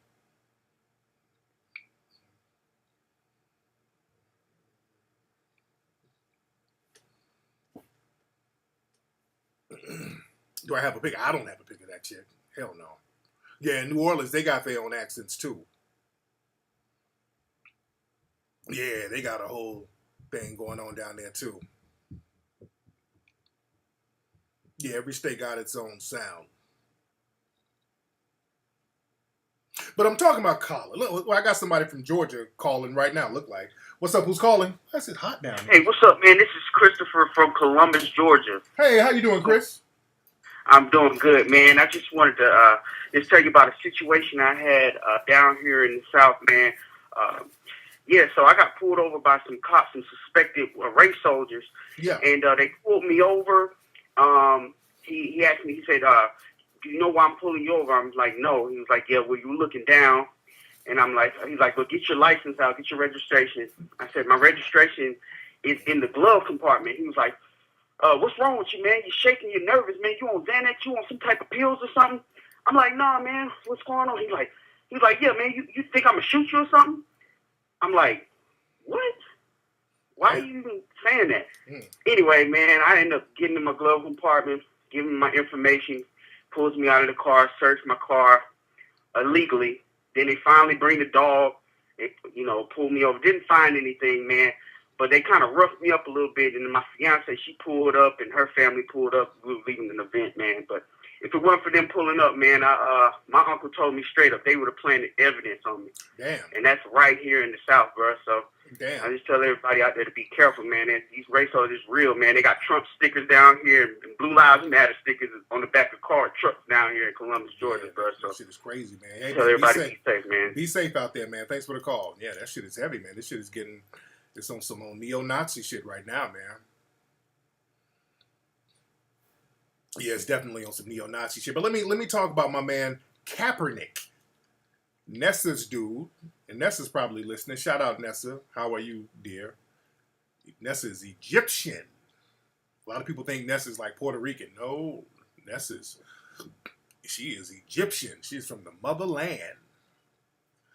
And my man did something that Kaepernick, he did something that a lot of athletes are afraid to do. This man stood up and spoke out against systematic white supremacy. He said, I'm not going to stand up for the Star-Spangled Banner knowing how bad black people are treated in this country. That was a very bold and a very courageous move, man. I take my hat off to that brother. I got the utmost respect for Mr. Kaepernick. That was a boss move, man. My man stood up for something that he believed in, with all of these coon-ass athletes out here who are scared and they get their chain yanked and they can't say nothing. They get punked out of speaking up against systematic racism. And I get it, because my man Colin is getting dumped on by a lot of these white supremacists out here. The they burning his jersey and they really going in on the dude on social media. I've taken up for the brother, man, and I've spoken up in favor of the brother. They've used some of my quotes in the mainstream media, but I got the utmost respect for that brother. And the thing is, my man he had a very valid argument. The Star Spangled Banner, black people are forced into engaging into a fake patriotism that these suspected white supremacists don't even have. None of these people, when they're sitting up doing the Star Spangled Banner, nobody believes in the values of what America is supposed to be. When you have people out here getting executed legally by race soldiers, that's not what the values of this country is supposed to be. That ain't about American values. That's a myth. That's about white supremacist values, not American values. And they try to make this argument, well, he's disrespecting fallen soldiers. Bullshit. Because the Star Spangled Banner is not about fallen soldiers. See, the white supremacists, they love to shift the narrative. Star Spangled Banner was written by Francis Scott Key. The Star Spangled Banner, which is the national anthem, that song was a pro-slavery song. Let me break this down for those who don't know. Y'all need to do some research. The Star Spangled Banner, they usually sing one verse of it. There's about, I think there's 4 verses of it. They sing one, what do they call it? They call it something. It's one, hold on, there's a word that they call it. But they leave one of the verses out, and one of the verses talks about slavery. They leave that one out. They leave that out. But Francis Scott Key, the man who wrote the Star Spangled Banner, the national anthem, not only was he a slave owner, this man had hundreds of slaves, he was a white supremacist. This man said specifically that black people are a distinct and inferior race. This man said that. He made no doubt and no secret about his white supremacist views. It went beyond just slavery. Because the white supremacists will try to lie today and say that he let his slaves go. That's bullshit. No, he didn't. This man was a slave owner until he died. Not only that, he had a very negative view of free black people. Again, go get a book called Snowstorm in August. Go to page 40 of this book if you want receipts. It has some of his quotes about black people. See, I like bringing up receipts. So the white supremacists can shut the fuck up when you bring receipts on their ass. Francis Scott Key was a straight up white supremacist. What'd he do? Come here, Siri. Was TJ still asleep? Damn. I know he's gonna wake up in the middle of the night, man. What's up? Show people your belly, Tina. I don't know if I should bring him in there because he might wake him up. Should I let him wake him up? What you laughing at, Siri? Look at my boy Afro. What's he? Big boy, look at mine. This is a seer. Look at a seer with that fro. That dry, been in the house all day fro. What's up, buddy? Tell him how he is. How old is Siri? 18 months. 18 months. Year and a half. What's up, buddy? Say daddy. Say daddy. Now you ain't gonna say it. Say daddy. Say daddy. Look at you. Say daddy. He's looking at all this stuff. Say daddy. Okay, you saying up stuff. What's up? Look at that belly. Look at that belly hanging low on Peanut. That thing about to drop any minute. Look at that belly. It's about to drop.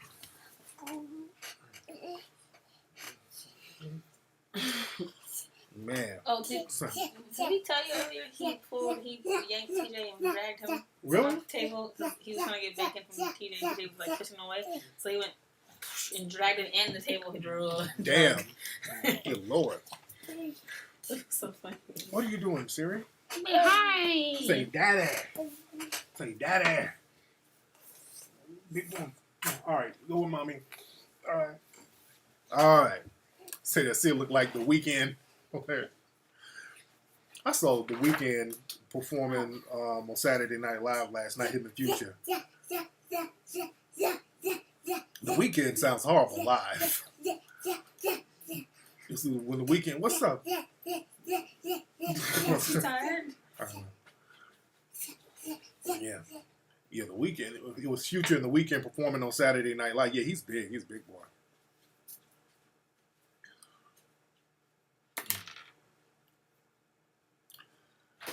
Yeah, I saw The Weeknd on Saturday Night Live.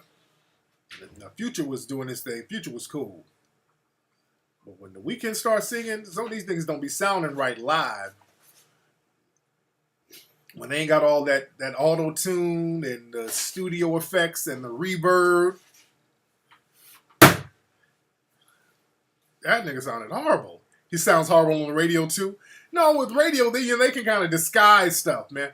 I'm not hating on the dude, man, but he was on Saturday Night Live. My man did not sound that good, man. He got on there. Future was cool. You know, I turned up into a trap house. And then Future, and then Weeknd got up. I might not make it. This time I might not make it. He nigga sounded like a Japanese woman at Benihana's. I turned that whip into a Lee house. I might not make it. I said, okay, you ain't gonna make it with that singing.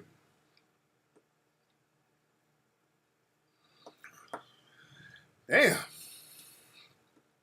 So back to Kaepernick. We're talking about Kaepernick. So my man Kaepernick, man, he was he spoke out against the Star Spangled Banner, rightfully so, because again, the Star Spangled Banner was written by a straight up white supremacist.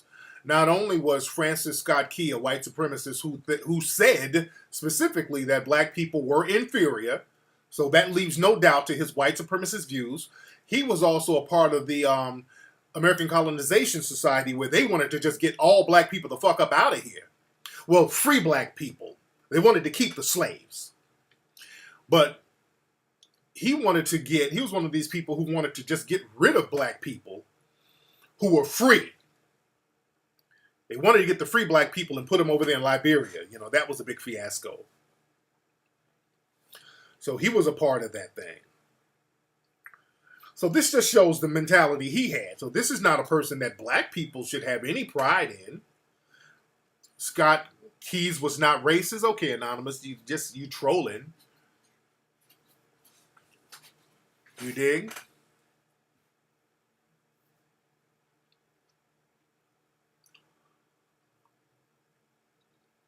Did I talk about Black Lives Matter receiving money from Ford and Borellis? No. Who's that money going to?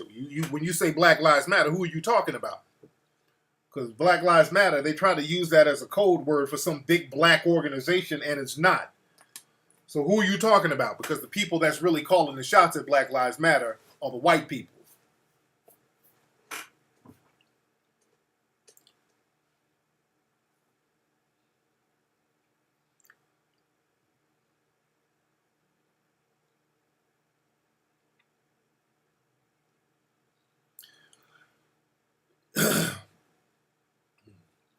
Yeah, they sent a bunch of black white supremacists over there.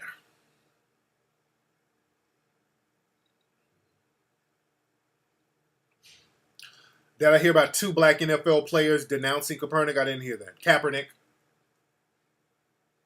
And what's funny, the people criticizing Colin, you know, a lot of the white supremacists are mad. And if you're more mad at him for not standing for the Star Spangled Banner, if you're more mad at that than what he's standing for, which is violence against melanated people, then you're pretty much a suspected white supremacist. So he's going to get blackballed. So my man said, look, if I lose endorsements, it is what it is. You say, why are blacks intimidating to white supremacists? Not intimidating in the way you think. Black people, you're not scaring white people, especially the white supremacists. See, that's a myth. This whole thing that they're scared of us. Nah, Brother Neely Fuller broke that down. You're not scared of people that you completely control. You're not scared of people that you're completely controlling. That's the thing they use to justify harming you by saying that they're scared. Oh, I'm so scared, so I had to shoot them. That's a bunch of game. They're not afraid. That's a bunch of game, man. All that yelling and screaming that black people do, white people, they know that's a bunch of game. The problem is they'll get scared when black folks stop all the yelling and marching. That's when they get scared. When you stop yelling and marching, then they get scared because now you thinking. And they're like, oh, wait, these niggas are thinking. What are they going to do? And then when black people get on some Haitian revolution shit, then they get scared. But right now, they know that black folks are under the spell of white woman magic and white daddy magic. They know that. Black folks make every excuse in the world for the white supremacists, especially these Negro bedwenches out here. I hate that my man Nat Parker had to bow down. He had to do an interview with Ebony. And Ebony and Essence and all these magazines, Essence came out with an article. I think they deleted it, and I retweeted it on Twitter. They were talking about mixed babies, and they had a white man and a black woman and a mixed family talking about how beautiful mixed families and mixed babies were and all this old shit. So we know their agenda. We know their agenda. That Ebony Essence, their agenda is to create a bedwench society among some sisters out here.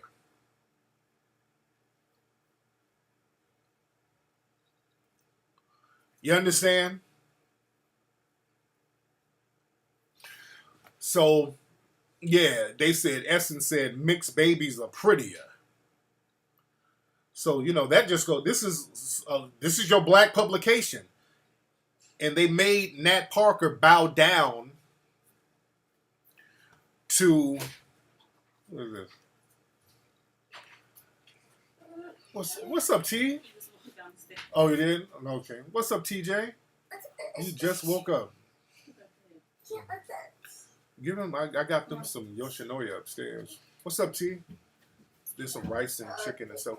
Man, I needed a side bowl, babe. He didn't? I'm about to be done in a minute. I wanted a side bowl. Put that thing in the fridge for me. He hopped over this day. He did? Yeah. Oh, shit. TJ. Look, TJ had a long nap. Hey, T. Hey. TJ just woke up with a dry throat. What's up? Oh, boy, he got that bed head. What's up, T?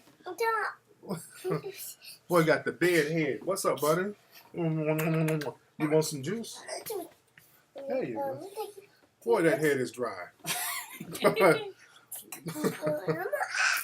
There you go. All right, buddy.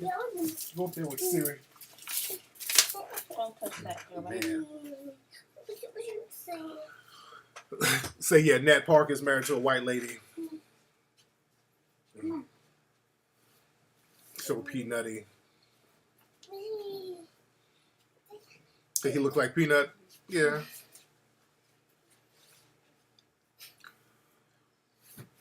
Oh, yeah, that crystalline kerosene. So Peanut's genes are strong. Hilarious. Is that a mixed child? How is it a mixed child with two black parents? Man. Yeah, I do. I wish my man would have sold that movie to Byron Allen. But, no. No, that baby is not mixed. He's not mixed with two black parents.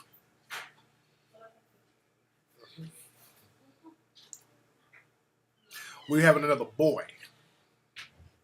We're having another boy. Another boy said, comb that nappy and said, all right, Brian. I said the same thing when your mama took her G-string off. I said the same thing, Brian.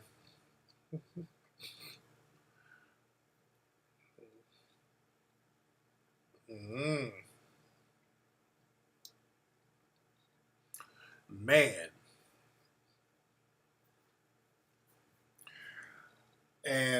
But like I was saying about my man Kaepernick, Kaepernick represented.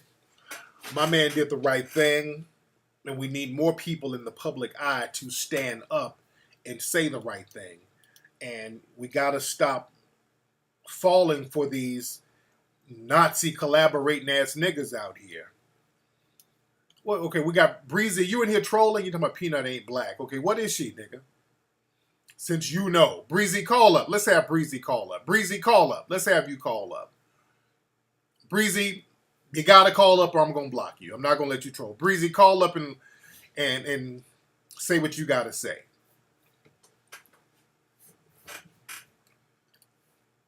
Call up, Breezy. I want Breezy to call up. Breezy, what number you calling from?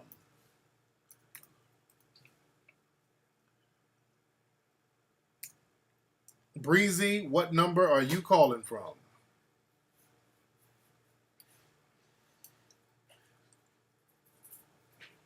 Okay, why y'all let Coco down here? Okay. Did she eat something? You didn't sit her dinner? I think I did. Did I? I've been feeding her all day, so shit. I think we need more dog food for her too. We only got one thing left because I thought she was leaving this weekend. Breezy, where you at, Breezy? Breezy, where you at, Breezy? Okay, Breezy, I can't let you troll in the room now. All right, Breezy, you're just kind of trolling in the room now. All right, Breezy. Since you can't be a main and call up. All right, Breezy. I gave you an opportunity. I just went on and banned you from the room. I ain't gonna let you just troll stupid shit over and over again. Where is Ola? Ola should be in here somewhere. Yeah, Breezy, he's just attention whoring right now. Yeah, he's just attention whoring. Hold on one second. Let's see, we got somebody from Milwaukee in the room. What's up? Who's calling? Oh, yeah, is your mama-in-law a white supremacist bitch, nigga? Nigga, first of all, put more bass in your voice if you're going to sound tough. Okay? Because you don't, it's not convincing. You got mush mouth. You can't sound like that. Hold on. Let's call this bitch nigga back. Let's call him back. This nigga phone rings, bitch made, don't it? This nigga phone sound like it's in between somebody's titties. I'm sorry, but the person you called has a voicemail box that has not been set up yet. Goodbye. Come on, bitch nigga, call back. Ah, damn, that's the most unconvincing thug voice. I think they think if they lower their voices and sound extra niggerish, that's scary. I'm sorry, but the person you called has a voicemail box that has not been set up. All right. That must have been Breezy.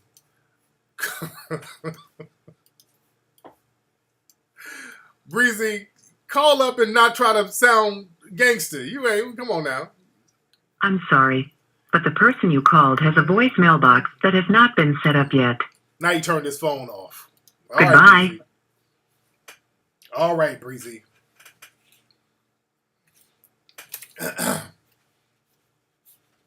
This nigga got a track phone. But there was an article. Coco, why are you on me rubbing your ass? there was an article that Breezy is a woman. It did kind of sound like a chick trying to sound like a dude, didn't it? It sounded like a woman trying to sound like a man. Oh, the number is 414-544-6632. Where you going, babe? Okay. What are the boys doing? I'm letting them sorry, outside? Okay. but the person you called has a voicemail box that has not been set up yet. Mm-hmm. Okay, this bitch nigga turned his phone off. But there was an article. Hold on one second. Let me show y'all something.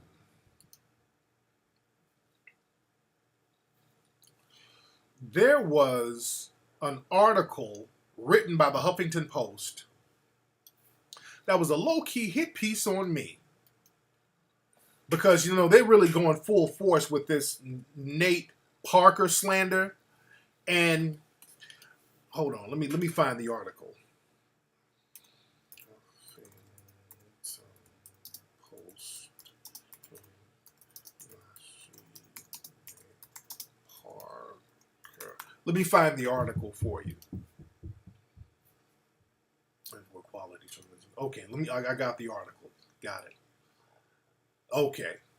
This article was written by a gay white dude for the Huffington Post. Because they're going full force with that whole Nate Parker slander. And anybody who speaks up and say, hey, you shouldn't slander this man because he was found not guilty of rape. So why are you still calling this man a rapist when he went to court, had his day in court? A jury found that this man was innocent of rape. So why are you people still using the I'm white and I say so narrative to call this man a rapist when he wasn't a rapist? And he has gone to court and y'all slandering this man. And it's racially motivated. And just because they get black women to act as shields for them and try to justify slamming that man, that's disingenuous, and these sisters are going to have to stop falling for that. And it's only a small group who allow themselves to be used by these white supremacists. So usually they've been having these Nazi collaborator Negro bedwenches put out stories about Nate Parker to slander him. A lot of these major publications, they get their Negro minions to act as shields so that they can hide their racism. But now certain white supremacist suspect writers, they get bold enough to start slandering themselves now that they've had their Negro minions do it first. They always got to get them to do it first. Just like with that whole Bill Cosby slander, they had to blame it on Hannibal Buress. Got it? They had to blame it on him. I don't need to interview Nate Parker. They'll say, will I interview Nate Parker? For what, man? For what? So the Huffington Post, a couple of days ago, a white gay writer named Harry Lewis, he wrote this article. Let me give y'all the link for the article, by the way. Let me show y'all how slick they are. This is the article. I just put it in the chat room. The article is called Fighting for Equality, Terms and Conditions Might Apply. And the article says black women do not get to choose between their blackness and their womanhood. Look how slick this motherfucker is. This is one of those divide and conquer tactics. Now, this Nate Parker story has nothing to do with black women at all. This is about a white female who people suspect of possibly being a white supremacist who made a fake rape claim on a black man. Has nothing to do with black women whatsoever. So this article, this white dude keeps mentioning black women. He's really, really going out of his way to pander. And the articles start talking about, it started off when the American Film Institute canceled its upcoming screening of Birth of a Nation with director Nate Parker. This prompted tweets such as this one from famous documentary producer Tariq Nasheed. And they post up a tweet that I made. I said that it was a fake rape, a fake rape allegation, which the court proved it was because the man didn't rape her. And I said it's outrage generated over a fake rape allegation. It is fake outrage because all of a sudden they dug up this old fake rape allegation right when this man's movie is about to be released, and there's fake outrage over it. When you have so many white directors who've been convicted of rape and you don't see the fake outrage for them. He said, I was angry to say the least. I won't lie. Part of me wanted to say something, but I knew it would be useless and until I could figure out a way of how I can say it in a coherent fashion. That became significantly easier once I ran a quick Google search on Nasheed and found out that he's basically only interested in dismantling white supremacy as long as straight black men get to call the shots. Women, gay men, transgender individuals, there's no room for them in his worldview. All right, so that right there. So he goes on babbling some more. He starts, and I'm not going to read the whole article, but he starts talking about the violent attack that Nate Parker engaged in. Hold on, let me find that. Then he starts talking about rape culture. See, that's that white supremacist shit they like to put on black folks. That rape culture shit. And he's talking about, what did he say? When you have Harry Belafonte, Jesse Jackson, and two cowardly directors who refuse to give their names to Variety and say that they believe the public outcry over Nate Parker's violent acts is engineered to stop the success of a film, that's rape culture. So us questioning a suspected white supremacist making a fake rape allegation, that's rape culture? This white supremacist suspect goes on to say, in the article, he said, well, that is supremacy at the expense of women, including and especially black women. He keeps crowbarring black women in here so that he can try to get the Negro bedwenches who work there to incorporate them to help fight his battle for him by crowbarring them into the conversation. This ain't nothing to do with sisters. We're talking about white supremacy. Because we're going to talk about sisters and rape. Let's talk about all these white supremacists that's raping sisters and then don't get punished. If we're going to talk about that, Harry, let's talk about all the sisters who get raped by white supremacist males and they never get punished.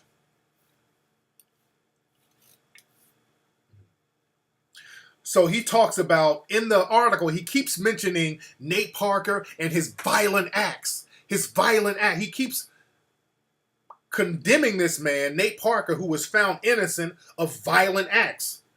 So it's basically a bunch of I'm white and I say so in this article.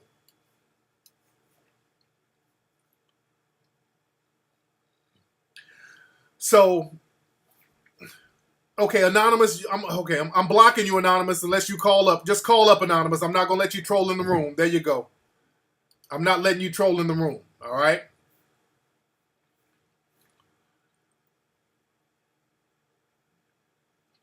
Yeah, man, if you look at this case, look, number one, the woman, and this is another thing, they're trying to make it seem like the woman committed suicide later on because of the rape, and that's a lie. This woman had a history of depression before Nate Parker. This woman had a history of drug use. She had childhood depression issues. Dude, this was a disturbed woman. The man didn't rape her. The woman was trying to set the dude up. Which a lot of white women out here have fake rape allegations. That's a part of this country's history. Suspected white supremacist females lying on people, especially black men, about them raping them. That's a reality. And this is one of those cases. That case, they're trying to say that Nate Parker got off on a technicality. That's bullshit. That's a complete lie. The man got off because he didn't do it. And the jury, from what I understand, it was like 11 white people on the jury. So and this was a racially charged case. Black folks don't get no pass in the judicial system, especially a damn rape case. So they're using the I'm white and I say so, and my Negroes say so too. So that means we're right because me and the Negroes that I pay, they say so.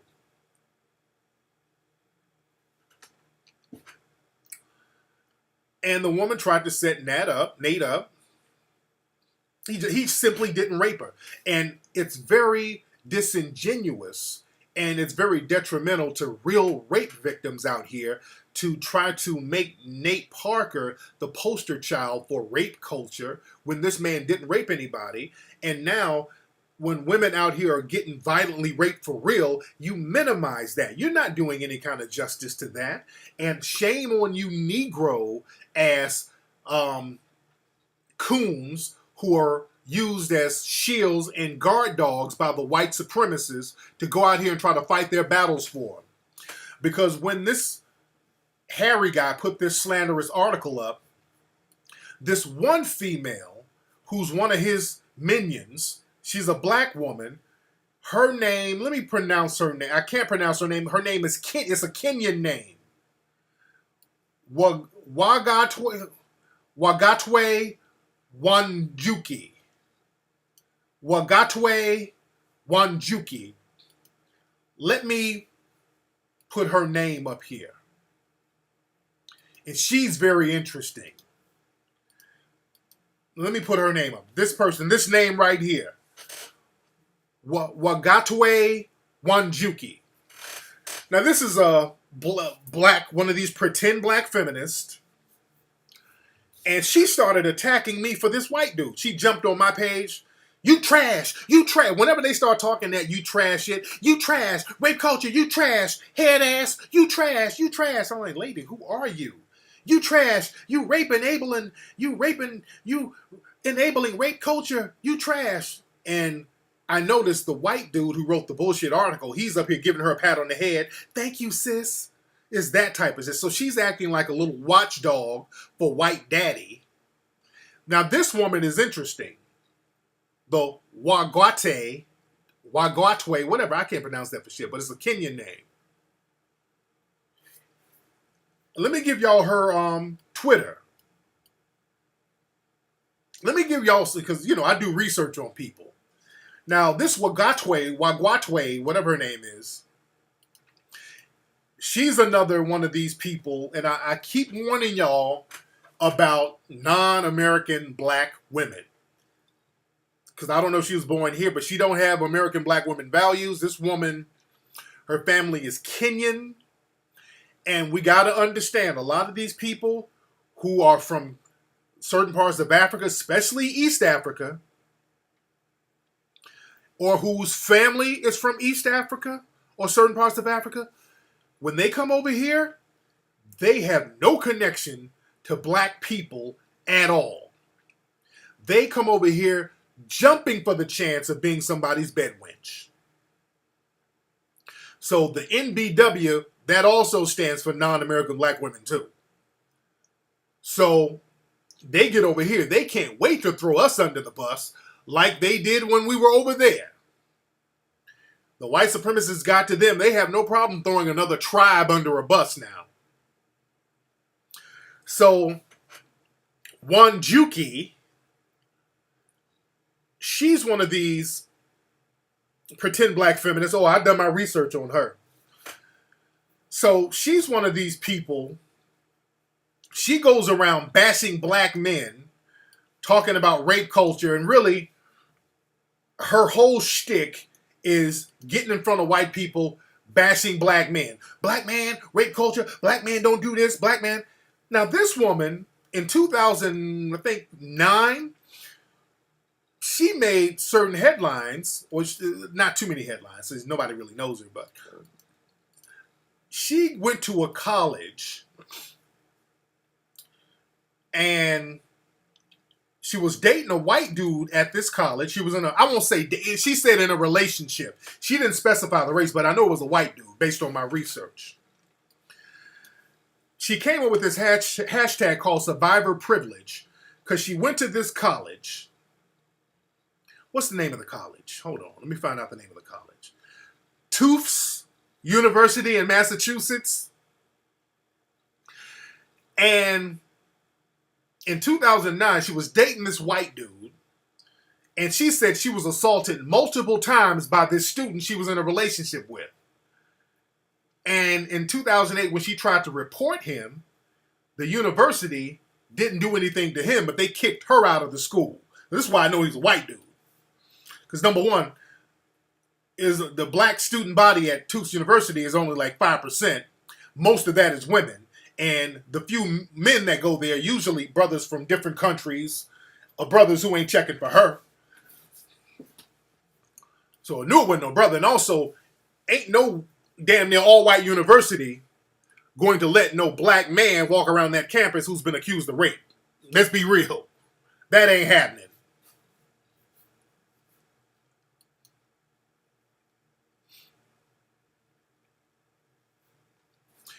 They said they only allow coonish Americans to come here. Oh yeah, that's real talk. Let me tell you something. They vet coons. The ones they let over here, they make sure before they get over here, they vet them and make sure they're gonna come over here cooning the minute they step on this fucking soil. Let's be very clear. When we see certain people come over from Africa here, now usually it's from East Africa, because I know some West African brothers over here, they're pretty cool, or second generation West African, because a lot of brothers who roll with me are West African. So they're about that life. But it's I notice in East Africa, they come over here and this like, nigga, get away. But, so she goes to this university. Who's Anonymous you calling? What number you calling from, Anonymous? Anonymous, what number you calling from? What's your area code? So, Wanjuke she said she's sexually assaulted by a white dude. So now, instead of criticizing white males and white supremacy for allowing this white male to get away with harming her or assaulting her, her whole shtick is going after black men. And basically, she got GoFundMe pages and PayPal pages all up collecting money from white sponsors. So she knows where the money is. So she ain't trying to challenge white supremacy at all. She's just trying to she's letting them know, if you assault me, at least can I get some money? I'll help you shit on these niggas. But can y'all give me some money at least so I can shit on these niggas until I find me another white man?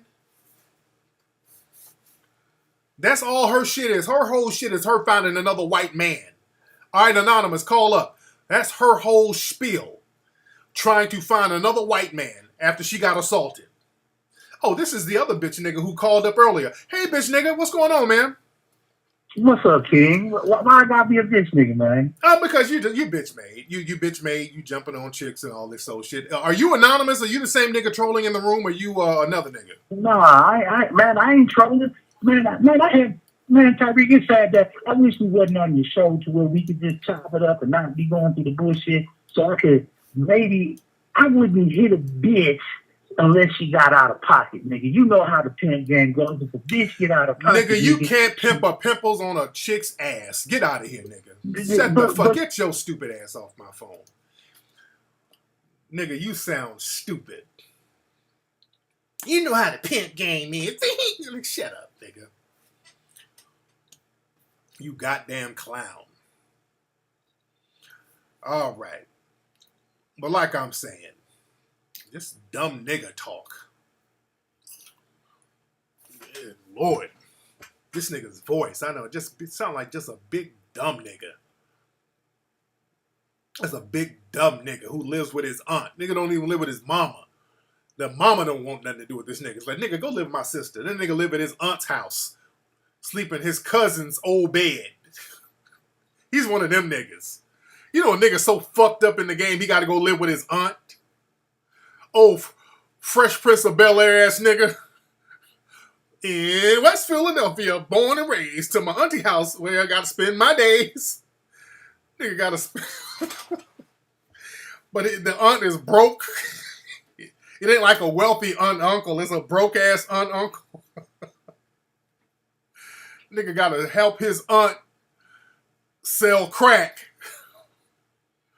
Old stupid nigga. Come on, nephew. This crack ain't gonna sell itself. Oh, shit, auntie. I'm calling the Tariq show. Can I call the Tariq show? Get your ass out there and sell that crack. So I pay this rent. Dumbass. I'm gonna beat a crack hoe ass. These crack hoes are my queens. All you crack hoes are my queens.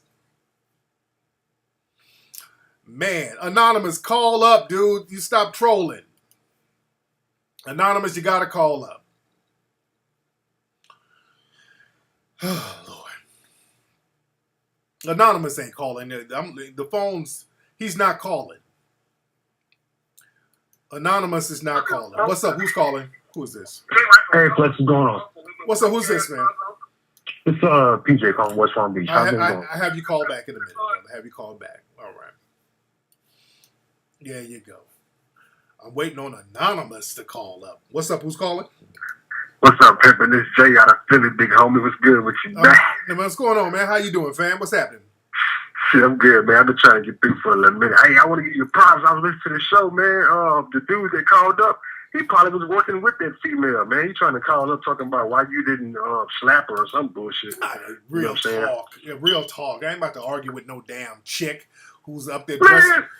I'll let a female get the best of me. If she want to argue and get loud, okay. I'll step away from that situation. I'm not going to argue with a female. Hell no. You know what I'm saying? I damn sure ain't finna slap one or hit one or no Hell shit no. like that. You know what I'm saying? And she's walking around there filming, trying to instigate. So she's up there on snitch mode, filming, trying to instigate something. So I ain't about to argue with somebody who's trying to instigate something. You did? Right. I don't blame you, man.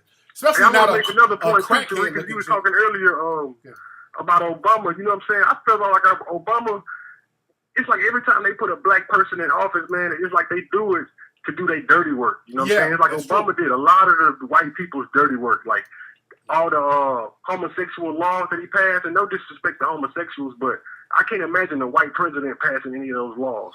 You know what I'm saying? And the immigration thing and all of that as well, man. Yeah, man. And black people are still naive. They're still on some old love relationship. Obama, well, he was good. He was for more right now.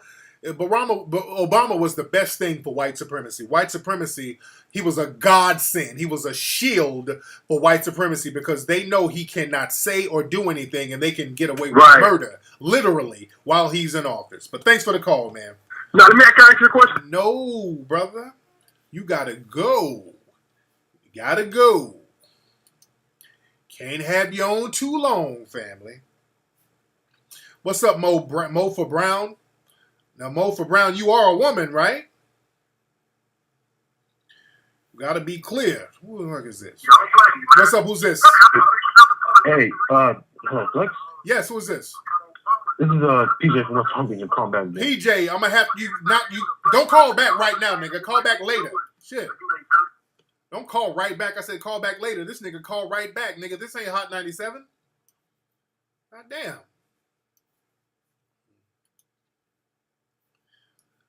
Man.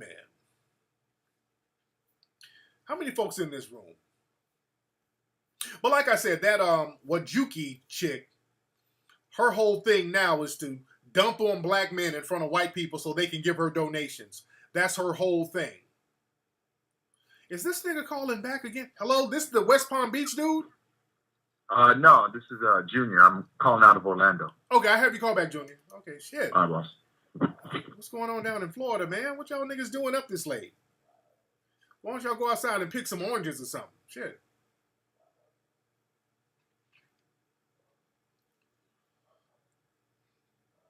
Man. Niggas don't... I don't know. These niggas act like I got some tickets to go see damn Tiger and Big Sean in concert. The way y'all calling up. Where's Mo? Mo, you in here? Because Mo... Hold on, I didn't clarify if Mo was a lady or not. Mo, where you at? Mo, you are like, okay, there you go. All right. You got to be careful. All right. Man.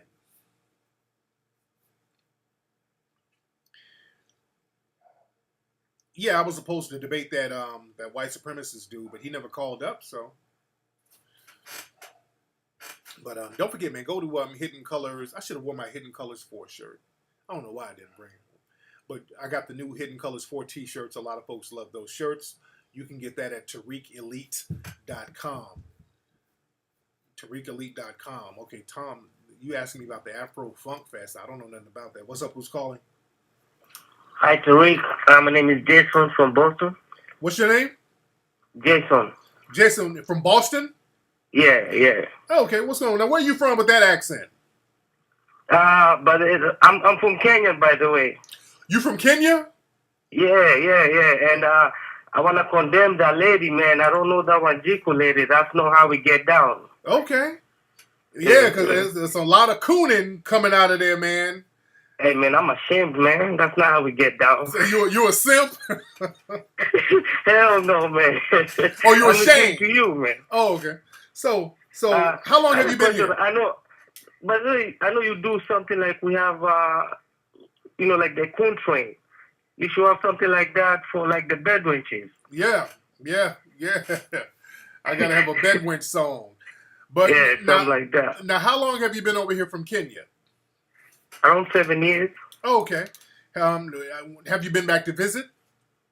Yeah. I've been there I've been there twice. Oh, cool. So, man, when y'all come over, do they try to tell you guys to not associate with African Americans? Pretty much. Like, that's the type of vibe that they give you, you know? Like, they try to tell you, like, like the crime rate and stuff like that, to the Chicago stuff, like the way you were talking about. So It's kind of like the same vibe. They don't tell you, like, up front, but, they put it in the air like that. Yeah, they imply it, yeah. They imply, yeah. My man. Hey, man, good looking out, man. Thanks for the call, brother. Yeah. Yes, indeed. Yeah, there are some West African coons now. Don't get me wrong. I have seen some West African coons, but I've seen a lot of it coming from East Africa. You dig? I've seen a lot of it come from East Africa. The phone lines are lit up tonight, man. Who's calling? It's Crystal. Hi. Hey, Crystal. How are you, beloved? I'm calling because I normally try to call you and I never get through. Oh, okay. I have some questions about your strategy. Okay. Now, first of all, Crystal, where are you calling from? I'm from Richmond, Virginia. Okay. And you're from Richmond. What do you do out there in Richmond? I'm a therapist. Oh, how long you been doing that? I just graduated and I'm getting certified. Oh, okay. Now, how old are you, by the way? I was born in 82, so when am I? I'll be 34. Yeah, 34 in October. Oh, okay. You right in that bitter age area right there where y'all get bitter and mad. Okay. So, I'm not bitter. I've been in a relationship for 16 years. I'm not bitter. And by the way, my significant other is a Cancer. Thank you. Oh, he's the Cancer like me. Uh-oh. Yes, what? Cancer. Thank you. Now, what are you, a Capricorn? What are you?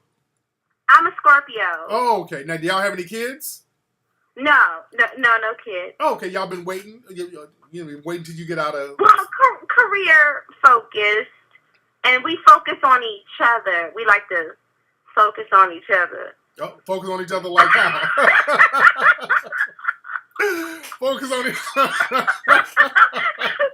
Did I really say that out loud? Okay. Well, shit, y'all should have some kids if y'all doing all that focusing. Shit. Well, I wanted to ask you a few questions. Go ahead, sweetie. Go ahead. I also follow Francis Cresswell Sling, and I went and got the book that you recommended, Robert Walker, When We Rule. Yes. Yes, I went and got the books, and when I watch Hidden Colors, I wish you would put a list of the books, because what I have to do is I normally have to write it down as I watch. Okay. So that I can go out and buy the books that are in the Hidden Colors movies. Right, because, we do name the books. Like in Hidden Colors 4, we named a lot of books. Okay, yeah. But I watch it with like a pen and paper. Yeah. So I can jot it down. But I do have a question for you. Go ahead, beloved. I'm having problems associating with other black people who don't believe in racism and white supremacy. Baby, welcome to the club. Welcome to the club. I already know where you're going. Welcome to the club, baby. Okay. You got to understand when black folks start getting woke, as they say, when you start understanding systematic racism, as we said in Hidden Colors 4, as my man Layla Africa said, you going to be lonely. I have it, and I make my neighbors watch it. All of my neighbors are black, and I make sure they watch it too. They are males. Yeah. And, yeah, like I said, sweetie, you're going to be lonely because the circle is going to be small. It's easy to find a bunch of black folks to do stupid shit, turn up, party all the time. But when it comes to strategizing, that circle gets real small. And sometimes that's a good thing because you don't want bullshit people in your circle. So just be around people that's on the same page, who's talking about building and empowering, and then naturally you will gravitate towards other people. But don't try to force people in that circle who ain't supposed to be in that circle. How about your dude? Is your man, is he on point with the knowledge? Yes, very. Yes, very. He is a brother, ain't he? Well, I don't want to say that on... I don't want to jeopardize anybody's money. So. Whoa, hold on. Jeopardize. Whoa. Now, what is he? Huh? What is your dude? I don't want to jeopardize anybody's money, so I don't want to go into specifics. No. How money? Whose money you gonna jeopardize? I don't like to put people's personal business out unless they want their business put out. We don't know you, nor do we know your dude. What is your dude? You dating an Asian dude, sister? First of all, that's not right. I'm a sister. Uh-oh. That's not cool. Okay. You a sister? Are you black, right? I'm black, yes. I'm black. So your man is white, right? No. Oh. I'm with a black person. So wait, are you with a black woman? Yes. Oh, okay. Well, shit, say that. Okay. Well, we've been together for 16 years. Okay.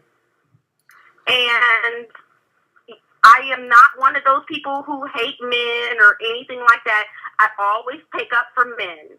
So don't think that I'm one of those people who don't like... I always take up for black men, and I get in trouble for it. Okay. Oh, so is your lady... So your lady is the butch, the stud in the relationship, or your man, whatever the hell.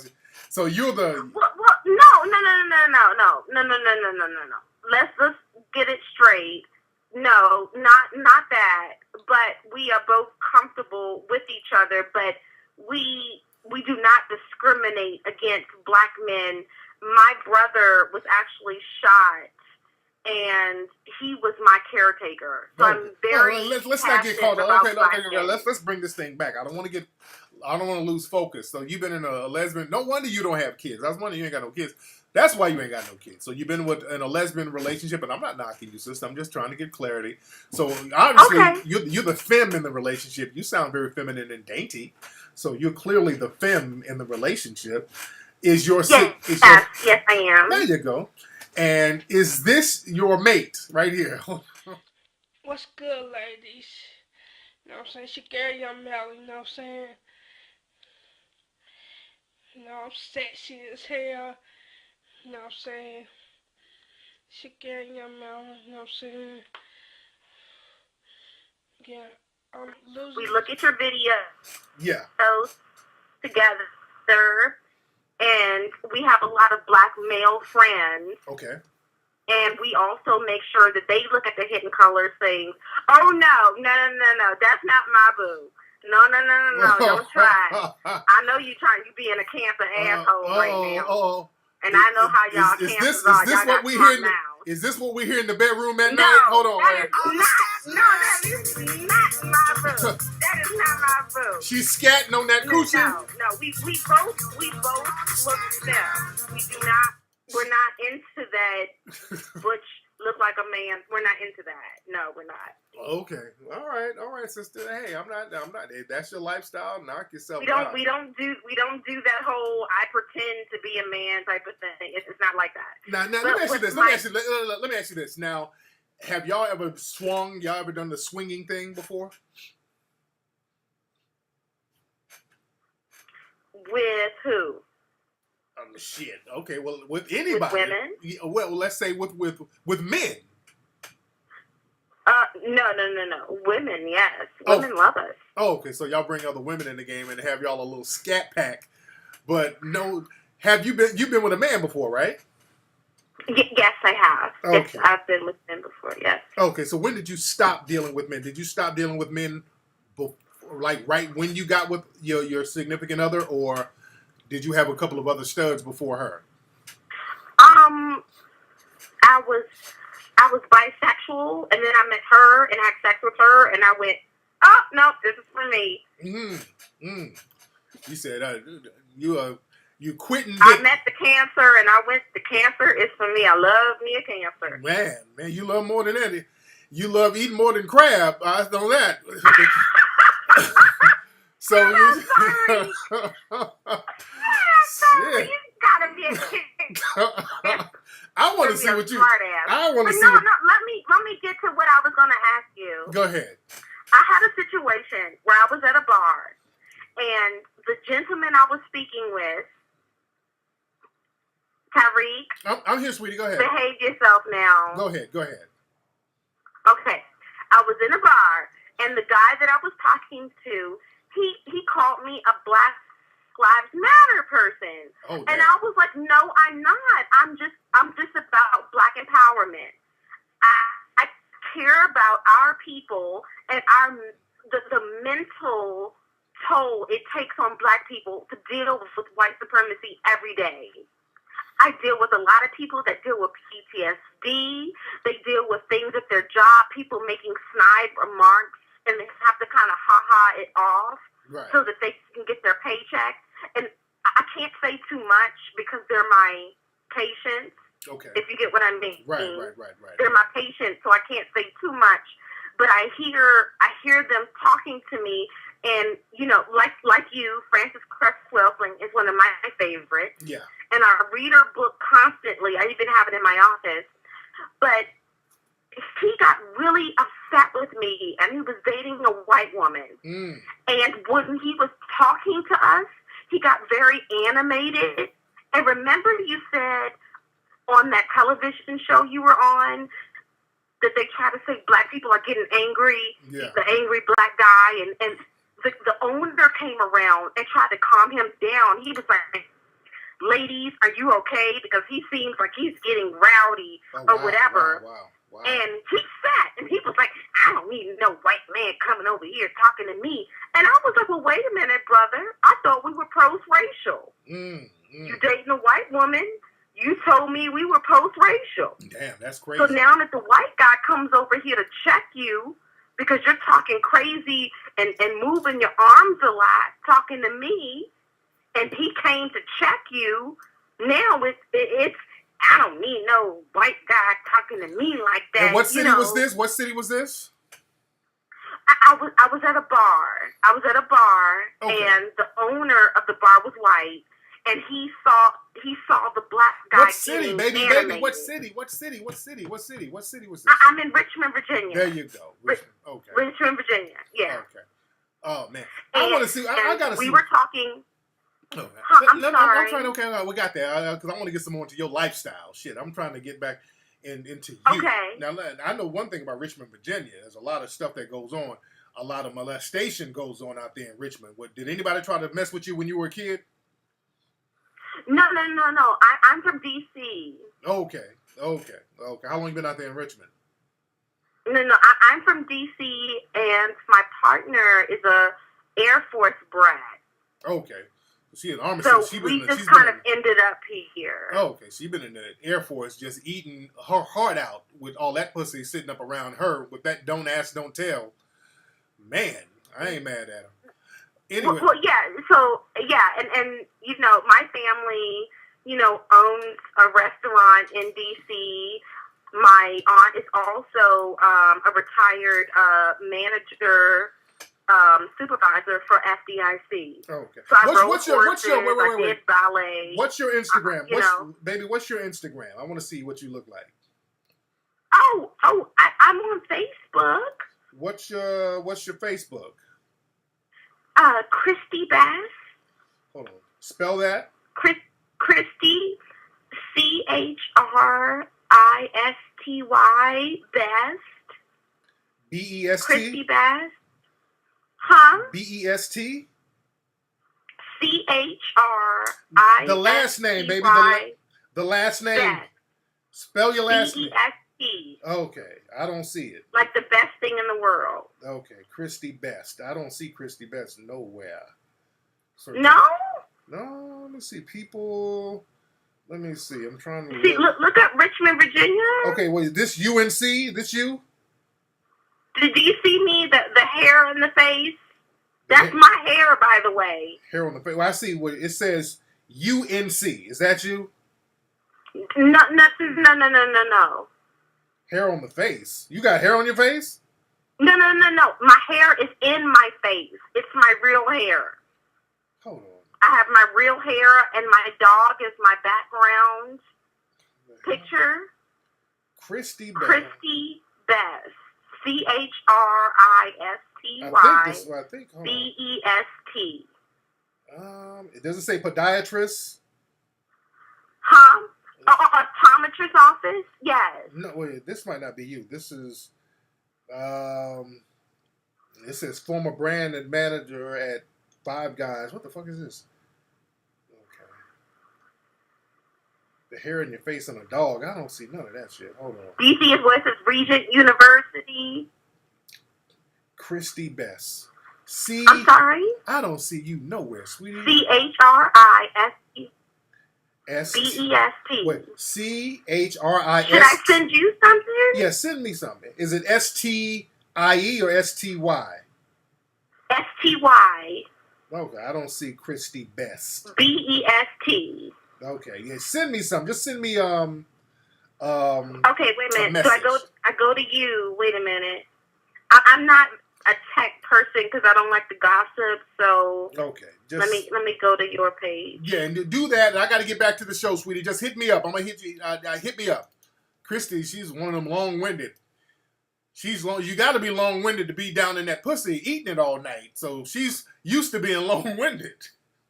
You see her? Okay, let me look. They said this is her right here. Okay, there we go. We got you, Christy. We got you. Y'all found it. I could not find it. All right. Okay, that's Christy Best. Okay. Let's see. I'm going to look and see if Christy is long-winded, boy. That's a long-winded sister. Seems like a sweetheart, though. Let me see. I can't see too many pictures of her. I want to see what her stud looked like. Shit. I want to see what the stud looked like. And I want to talk to that dog that she got, because I know that dog has seen all types of shit. Okay. I can't see too much of it. Say licking colors. Man.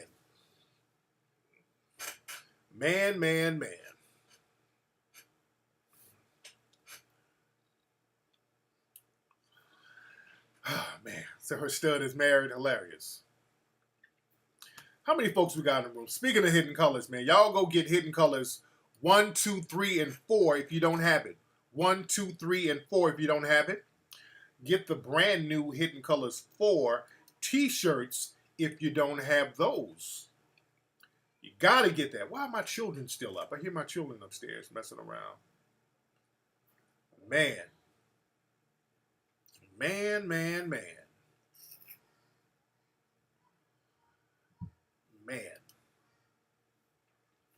That's what I wanted to find out about some molestation because she's out there in that area. And there's a lot of molestation that goes on out there. Man. What are all these people hitting me up on Twitter? Y'all follow me on Twitter at Tariq Nasheed, by the way. Y'all follow me on Twitter. Let me get this one last call. What's up? Who's calling? Yeah, hey, what's up? Who's calling? Yo, what's up, Tariq? How you doing, brother? Hey, man, who is this?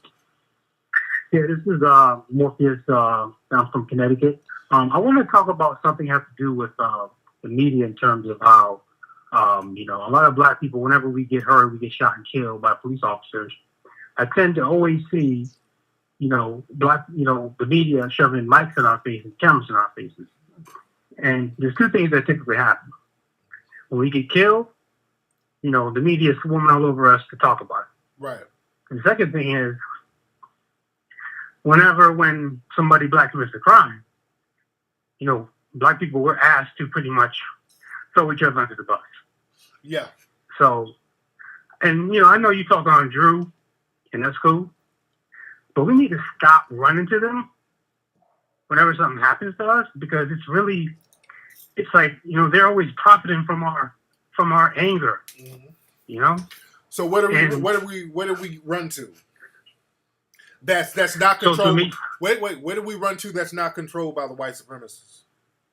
We pretty much social media, run like the Ustream, like what you're doing. Dude, we take it to grassroots.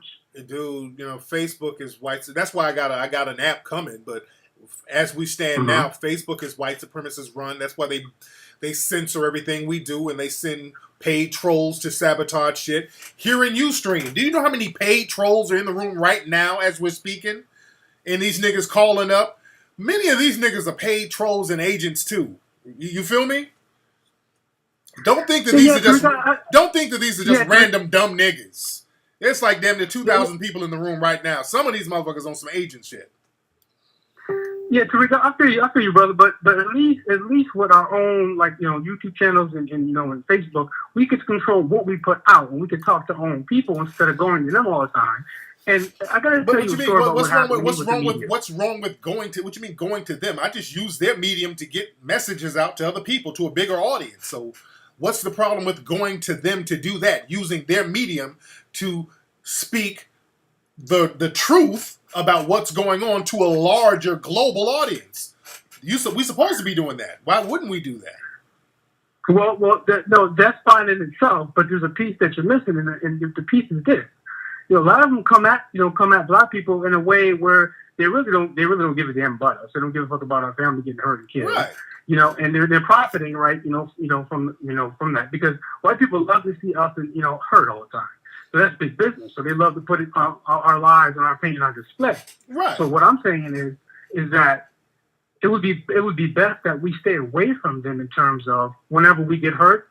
And whenever somebody black commits a crime, they're expecting for us, to throw that black person under the bus. But when it comes to them, they don't throw each other under the bus. Your argument is circular, though. You have a circular argument because, look, black people watch television disproportionately more than other groups. That's the reality. We watch television. So if I get on television and give black people codes and game on what to do about white supremacy and how to handle it, that's a good thing, is it not? No, I agree with you. It is a good thing. It really is. Right. So when you're talking about we run to them, I mean, we live in a complete system of white supremacy. So wherever we run to, we're going to run into them. Y'all have this thing where there's some type of other option that we have that they ain't got their hand in. We live in a complete system of white supremacy, brother. No, I agree with you totally. But let me give you an example of what happened to me a couple of years ago. I was almost in a car accident. Me and my brother and my sister was driving the car. Now, there was an oncoming car coming in traffic. We almost hit the car, crashed, and hurt the other drivers. So we all got out of the car. Now the police came. Now the local station came.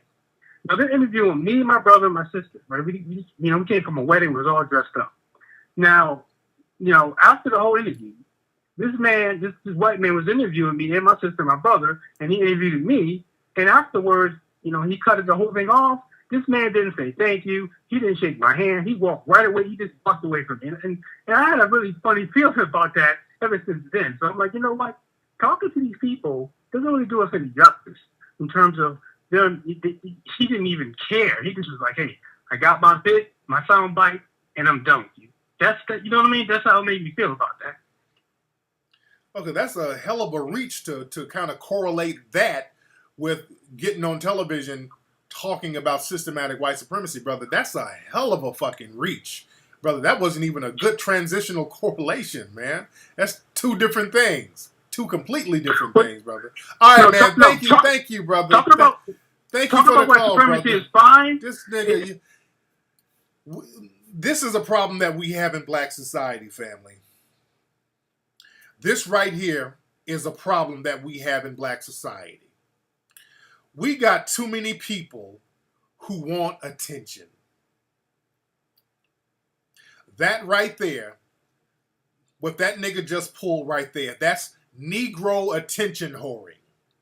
Whenever it's time to talk about black issues, we got niggas out here, usually mush-mouth niggas who can't really articulate themselves too well, and I hate to throw my brother under the bus. Usually it's people who folks don't really go to for any kind of dialogue because they can't articulate themselves well. Let's just keep it 100 tonight. So they're desperate to be heard. They're desperate for attention. So a lot of people will get in a conversation just for the sake of being heard. They don't really have anything constructive. They don't really have anything to contribute to the conversation that's of substance. They just, in their mind, while they're babbling, because usually they're just babbling on and on, in their mind, they're like, wow, I'm in the spotlight right now. Wow, I am somebody. Somebody's listening to me for a change. This feels good.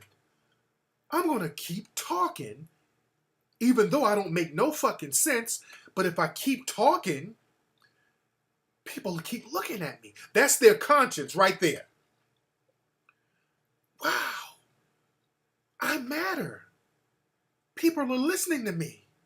That's all it's about for them. Somebody just paying attention to them. That's all it is. Nothing constructive. Every time this dude says something, he like, yeah, I agree with you, but, oh yeah, that makes sense, I agree with you, but he's just going to go on and on. He's the TWT, time-wasting troll.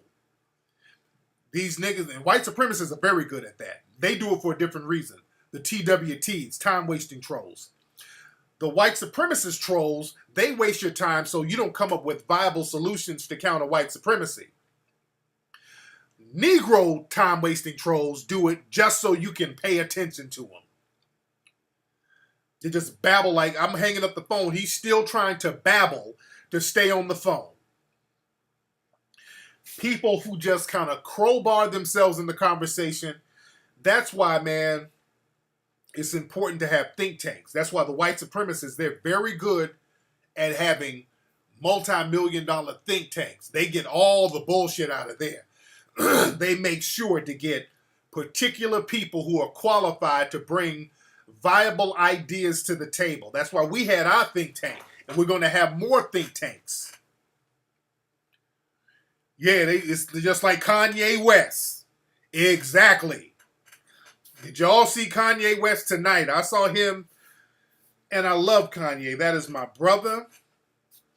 But when Kanye gets to babbling about nothing, it's cringeworthy. It's cringeworthy. And a lot of people do that on social media. Those contrary to be contrary niggas. People who disagree, just like that fat nigga Rhinoceros who called up. He's one of them dudes. He's disagreeable just to be disagreeable. Because if you disagree and people argue with you, you're getting attention. Ooh, yeah. All lives matter. I'm black and I think all lives matter. What are you talking about? I think, well, what about black on black crime? That's the way to get attention. That's the reason why so many coons are out here. Because coons, not only do they get attention from black people arguing with them, they also get attention from white supremacists pretending to pat them on the back. It's like Crispy. Any attention is good for Crispy. I mean, this nigga does stupid shit for it. Any attention is good for this nigga. This dusty, attention-deprived niggas will do anything for attention. Attention is like currency to dusty niggas. So, you know, they'll call up and just ramble and babble nonstop just to get attention. Let me get this last call. I gotta go upstairs. I gotta get some rest. What's up? Who's calling? Hey, how you doing, Tariq? Hey, man, who is this? It's Lenny. My name is Lenny. Your name is Lenny. Where you calling from, Lenny? Dallas, Texas. Man, I got a question. Go ahead, Lenny.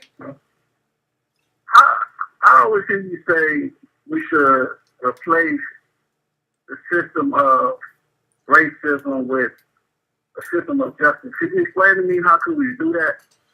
Well, the thing is, that's from my brother Neely Fuller. Neely Fuller talks about replacing the system of white supremacy with the system of justice because we've never had a real system of justice. In justice, the definition is guaranteeing that no one is mistreated and guaranteeing that those who need the most constructive help gets the most constructive help. That's all it is. So, okay, so my question is, okay, so I have another question. Counter what you just said. Yeah. With these white people, we call them human. But Tariq, we all know they're not human. They're not human. And there's many variables and factors that proven to be that these people are not human. They're human-like. Okay. So how do we expect them to give us justice when those human-like animals does not have an understanding of what justice is? Because that's just like asking a lion to give you justice. I mean, a lion is going to be a lion. A dog's going to be a dog. And these white people, which are not human, they're human-like, are going to be what they are. So that's why they're killing us. That's why they're killing us. So because it's in their nature to do that. Lenny. That's why we have partaken into a lot of things that's in their nature, like eating meat, practicing these different rituals as far as religion and all that good stuff. So how is that even possible? Well, it's possible. Lenny, stop now.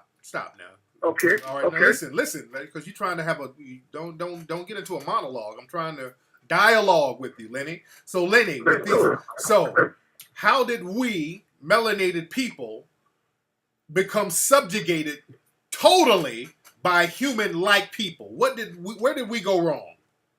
Well, we went wrong just like the people in South Carolina, Charleston went wrong. It's something called trust. We trusted these people. Right. We trusted these people instead of taking up of not trusting them, knowing their behavior, knowing that they have a nature of killing and being deceitful and tricky. And then they were spiritually people, and then they were so trusting that white guy infiltrated that church and killed up 9 people. That's right. The same thing they did to us thousands of years ago. Right. Before the slave trade started. Okay, Lenny, stop. Okay, because now you're going all around the world, brother. You're going around the world. We see this is another thing. Right, we got to start getting. We got to be focused. Let's get focused. We got to get focused, Lenny. We got to get focused. So now, with us being dominated by, you say not human-like, and I don't go for that because my thing is I don't make the white supremacists something other than what they are. These are human beings who outsmarted melanated people. See, I don't. How is that possible? Well, how is that possible, Tariq, when we gave them the blueprint to be what they are now? Right. How is that even possible? How is what possible? How is that possible? What is that? You see, if you have the blueprint, Tariq, stop. Wait, Lenny. You keep Lenny. You see, what is that? How is that? What that? What do you mean? How is what possible? Because you said they outsmarted us. Yes, outsmarted us. They did. They did outsmart us, Lenny. That's the thing, Lenny. Lenny, explain to me how did it happen? Lenny, somebody on this planet have to be collectively smarter than another group. This is something that a lot of black folks struggle with. Somebody on this planet has to be collectively smarter than the other group. Who's the smartest people on the planet collectively? Melanin people are. We're the most smartest people on the planet. Then why are we completely subjugated to white supremacists? Because we got tricked. We got tricked. Smart people don't get tricked like that. That's just like you, Tariq. You're a smart, intelligent man. I am. You're building an empire. Mm-hmm. But if you, the moment you put your guard down and you trust somebody that you fully don't know or understand, you can be tricked as well. And that's what happened to melanin people of melanin. Lenny, it's not that they're so smart. They just trick the shit out of us. And then how come we haven't gotten them off of us after 500 years if we're smart? Because they got something called guns. It's because you're smart. Just because you give these white people, human-like people, too much credit by calling them smart. But they got something called guns. And I know a lot of people out here with guns that's not too smart, but they know how to pull a trigger. Black folks got guns too. So they got the muscle. We don't have the muscle. You know what? No, we need to have this conversation because, I used to think that too, but then I started looking around and I'm like, wait a minute. It ain't really about the guns because black folks, I know us, if we got guns, white people could just take our guns from us. All they got to do is just send some white woman magic down and that'll get the guns from us. We can be talked out of our weapons by them. So we have been tricked because they collectively outsmarted us. Now, Neely Fuller was one of the first people to bring that concept. And when I first heard it, I'm like, that's bullshit, man. We did this, we did that. But when you break it down, we got outsmarted by the white supremacists. They were more motivated to come up with ways to be more cunning, conniving, and deceptive. And you got to be smart to do that to a bunch of people and maintain that for so long. We have to get our education from them. So we got to just look at it from a realistic standpoint. Not only did they outsmart us, the one thing that they have over us that we don't have, we're not even smart enough to stop being tribal. You go to African people all over the world, we still on some tribal shit. So you and I, Lenny, we know the game. Lenny, are you still here? Okay, I'm talking and Lenny's gone. Okay, Lenny's gone. Lenny, hold on. Let me see if this is Lenny. Hold on. Lenny? Yes, sir. Okay. Sorry about that. Okay. Sorry about that, Tariq. Okay, I'm talking away, and I'm like, okay, I'm thinking, no wonder you were so quiet. I'm like, this nigga's really listening good. But yes, sir. Sorry about that. Yeah, but like I said, we haven't figured out how not to stop being so damn tribal, dealing with the people who put all their tribal differences away and collectively got on a code to outsmart us. So subjugated people in a prison is not smarter than the wardens and the guards. That's just impossible. Okay. So that's what we got. To counter what you said, Tariq, and I respect what you're saying. Right. I just don't agree with the fact that we call these human-like animals smarter than us. Yeah. But what I can say is that the reason why we are in the conditions that we are in consistently because we live in our life through osmosis, just like we have stated before.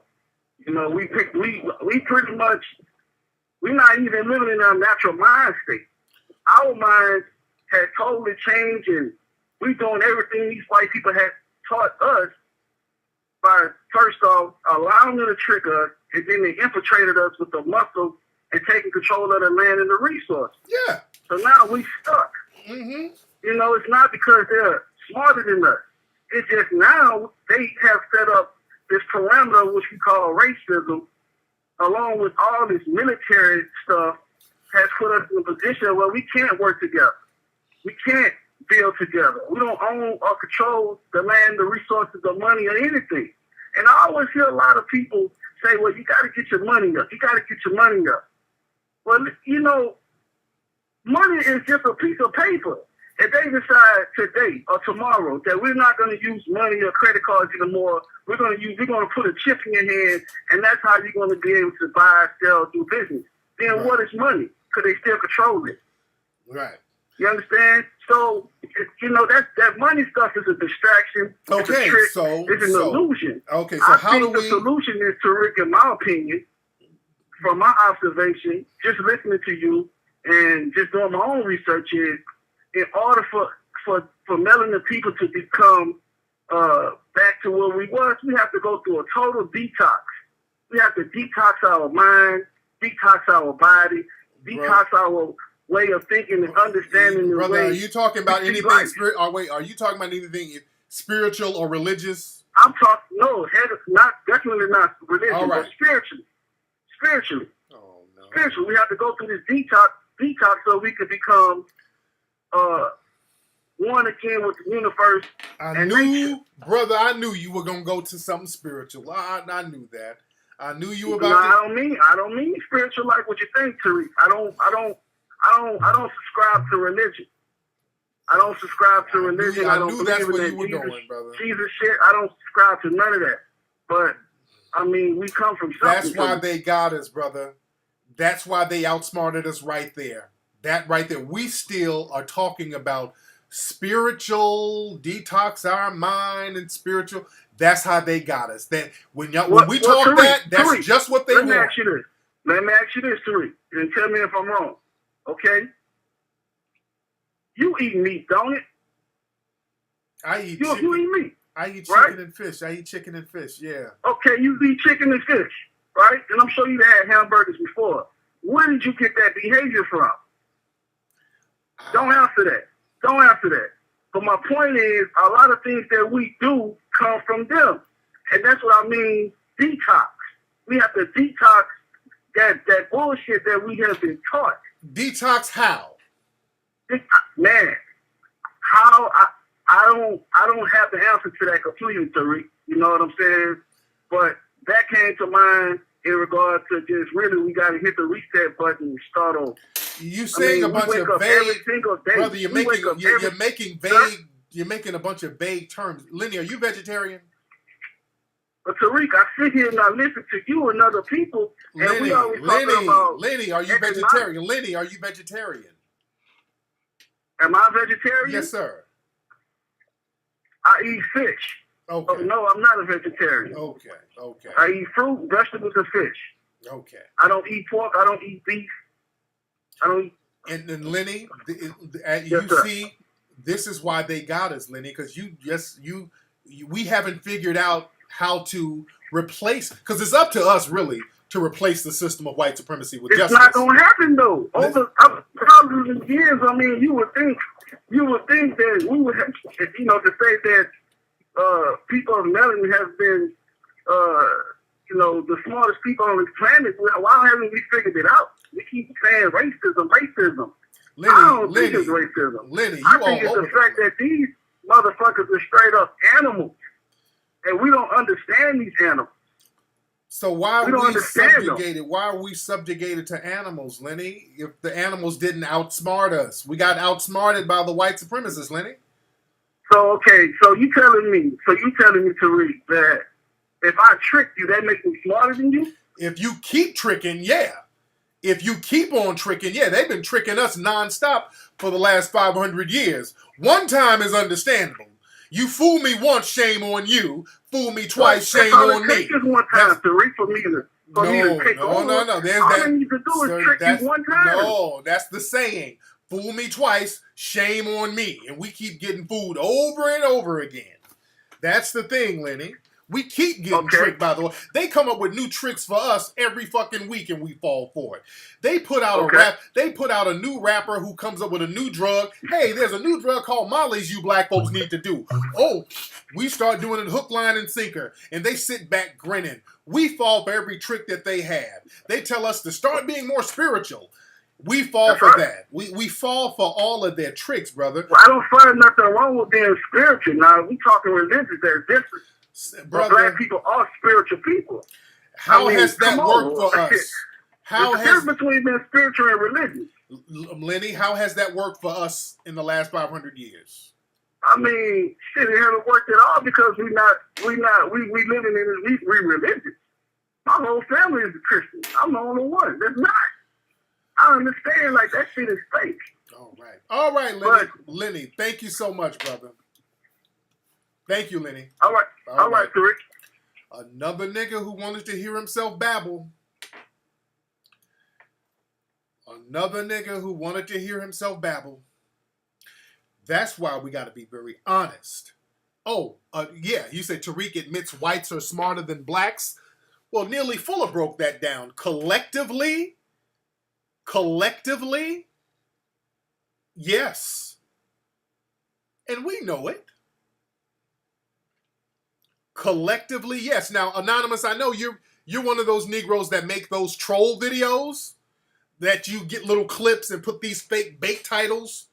So title it that. I don't mind you titling that. You're going to probably make a video talking about what Tariq said, whites are smarter than blacks. Title it that. And put it in context. Be sure to put it in context, which you're not, bitch nigga, but it is what it is. And be sure to promote Hidden Colors 4 when you go around the net promoting your bullshit videos. But Nearly Fuller broke that down. You can't be smart while you are in a prison. It's just like niggas in jail. Niggas in jail, always the smartest niggas you ever want to meet is in jail. Quote unquote. Niggas in jail know everything. Niggas sitting up in jail. Man, they ain't even supposed to have me in here. Man, first of all, it is illegal to arrest me on a Monday on that street corner. It's always the smart nigga who's locked up somewhere. Legally, they're not supposed... First of all, I am a part of the Moorish Science Temple, and it's against their jurisdiction to arrest me. That's why they got you. See, smart people... Let me give y'all some game. Smart people know when they don't know shit. You understand that? Smart people know when they don't know shit. Smart people know, hey, I don't know nothing. I don't know enough. So I need to shut my motherfucking mouth and get some game. That's what a smart person will do. What's up, LAX shot fired? Was somebody shot at LAX?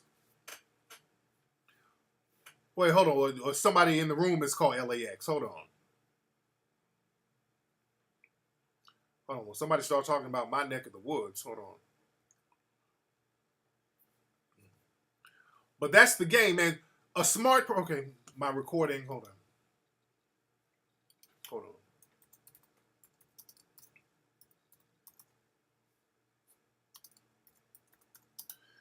on. Okay, I'm still... on my Ustream. I'm still going. It's still going. This is a long show tonight.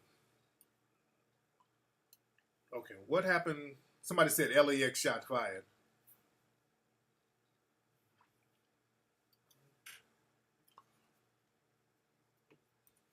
But that's what you need to understand, LAX. And what happened here? Let me see if something happened at the airport. Hold on. Oh, it's a possible shooter out here. Okay. At this point, no confirmation of shooting verified. Okay. Scare Los Angeles, loud noises. Okay, they said loud. There's a lot of this shit going on. You know what this sounds? You know what this sounds like? Okay, because I'm looking at it. This happened in New York. This happened out here at LAX. These shit sound like test runs or some shit. It sounds like they're doing test runs with these fake active shooter stories that come out. These are some kind of test runs that they're doing. Because they keep saying, they keep putting out reports. There's a shooting at JFK or LaGuardia. There's a shooting at LAX. Oops, it's not really a shooting. So sound like they're doing test runs out here. You dig? But again, false flags, yeah, some false flag shit going on. Yeah. Anonymous, get out of here, nigga. Get the fuck out of here and go ahead and make your dumbass videos. Anonymous with your bitch ass. I ban you. Beat it. All right.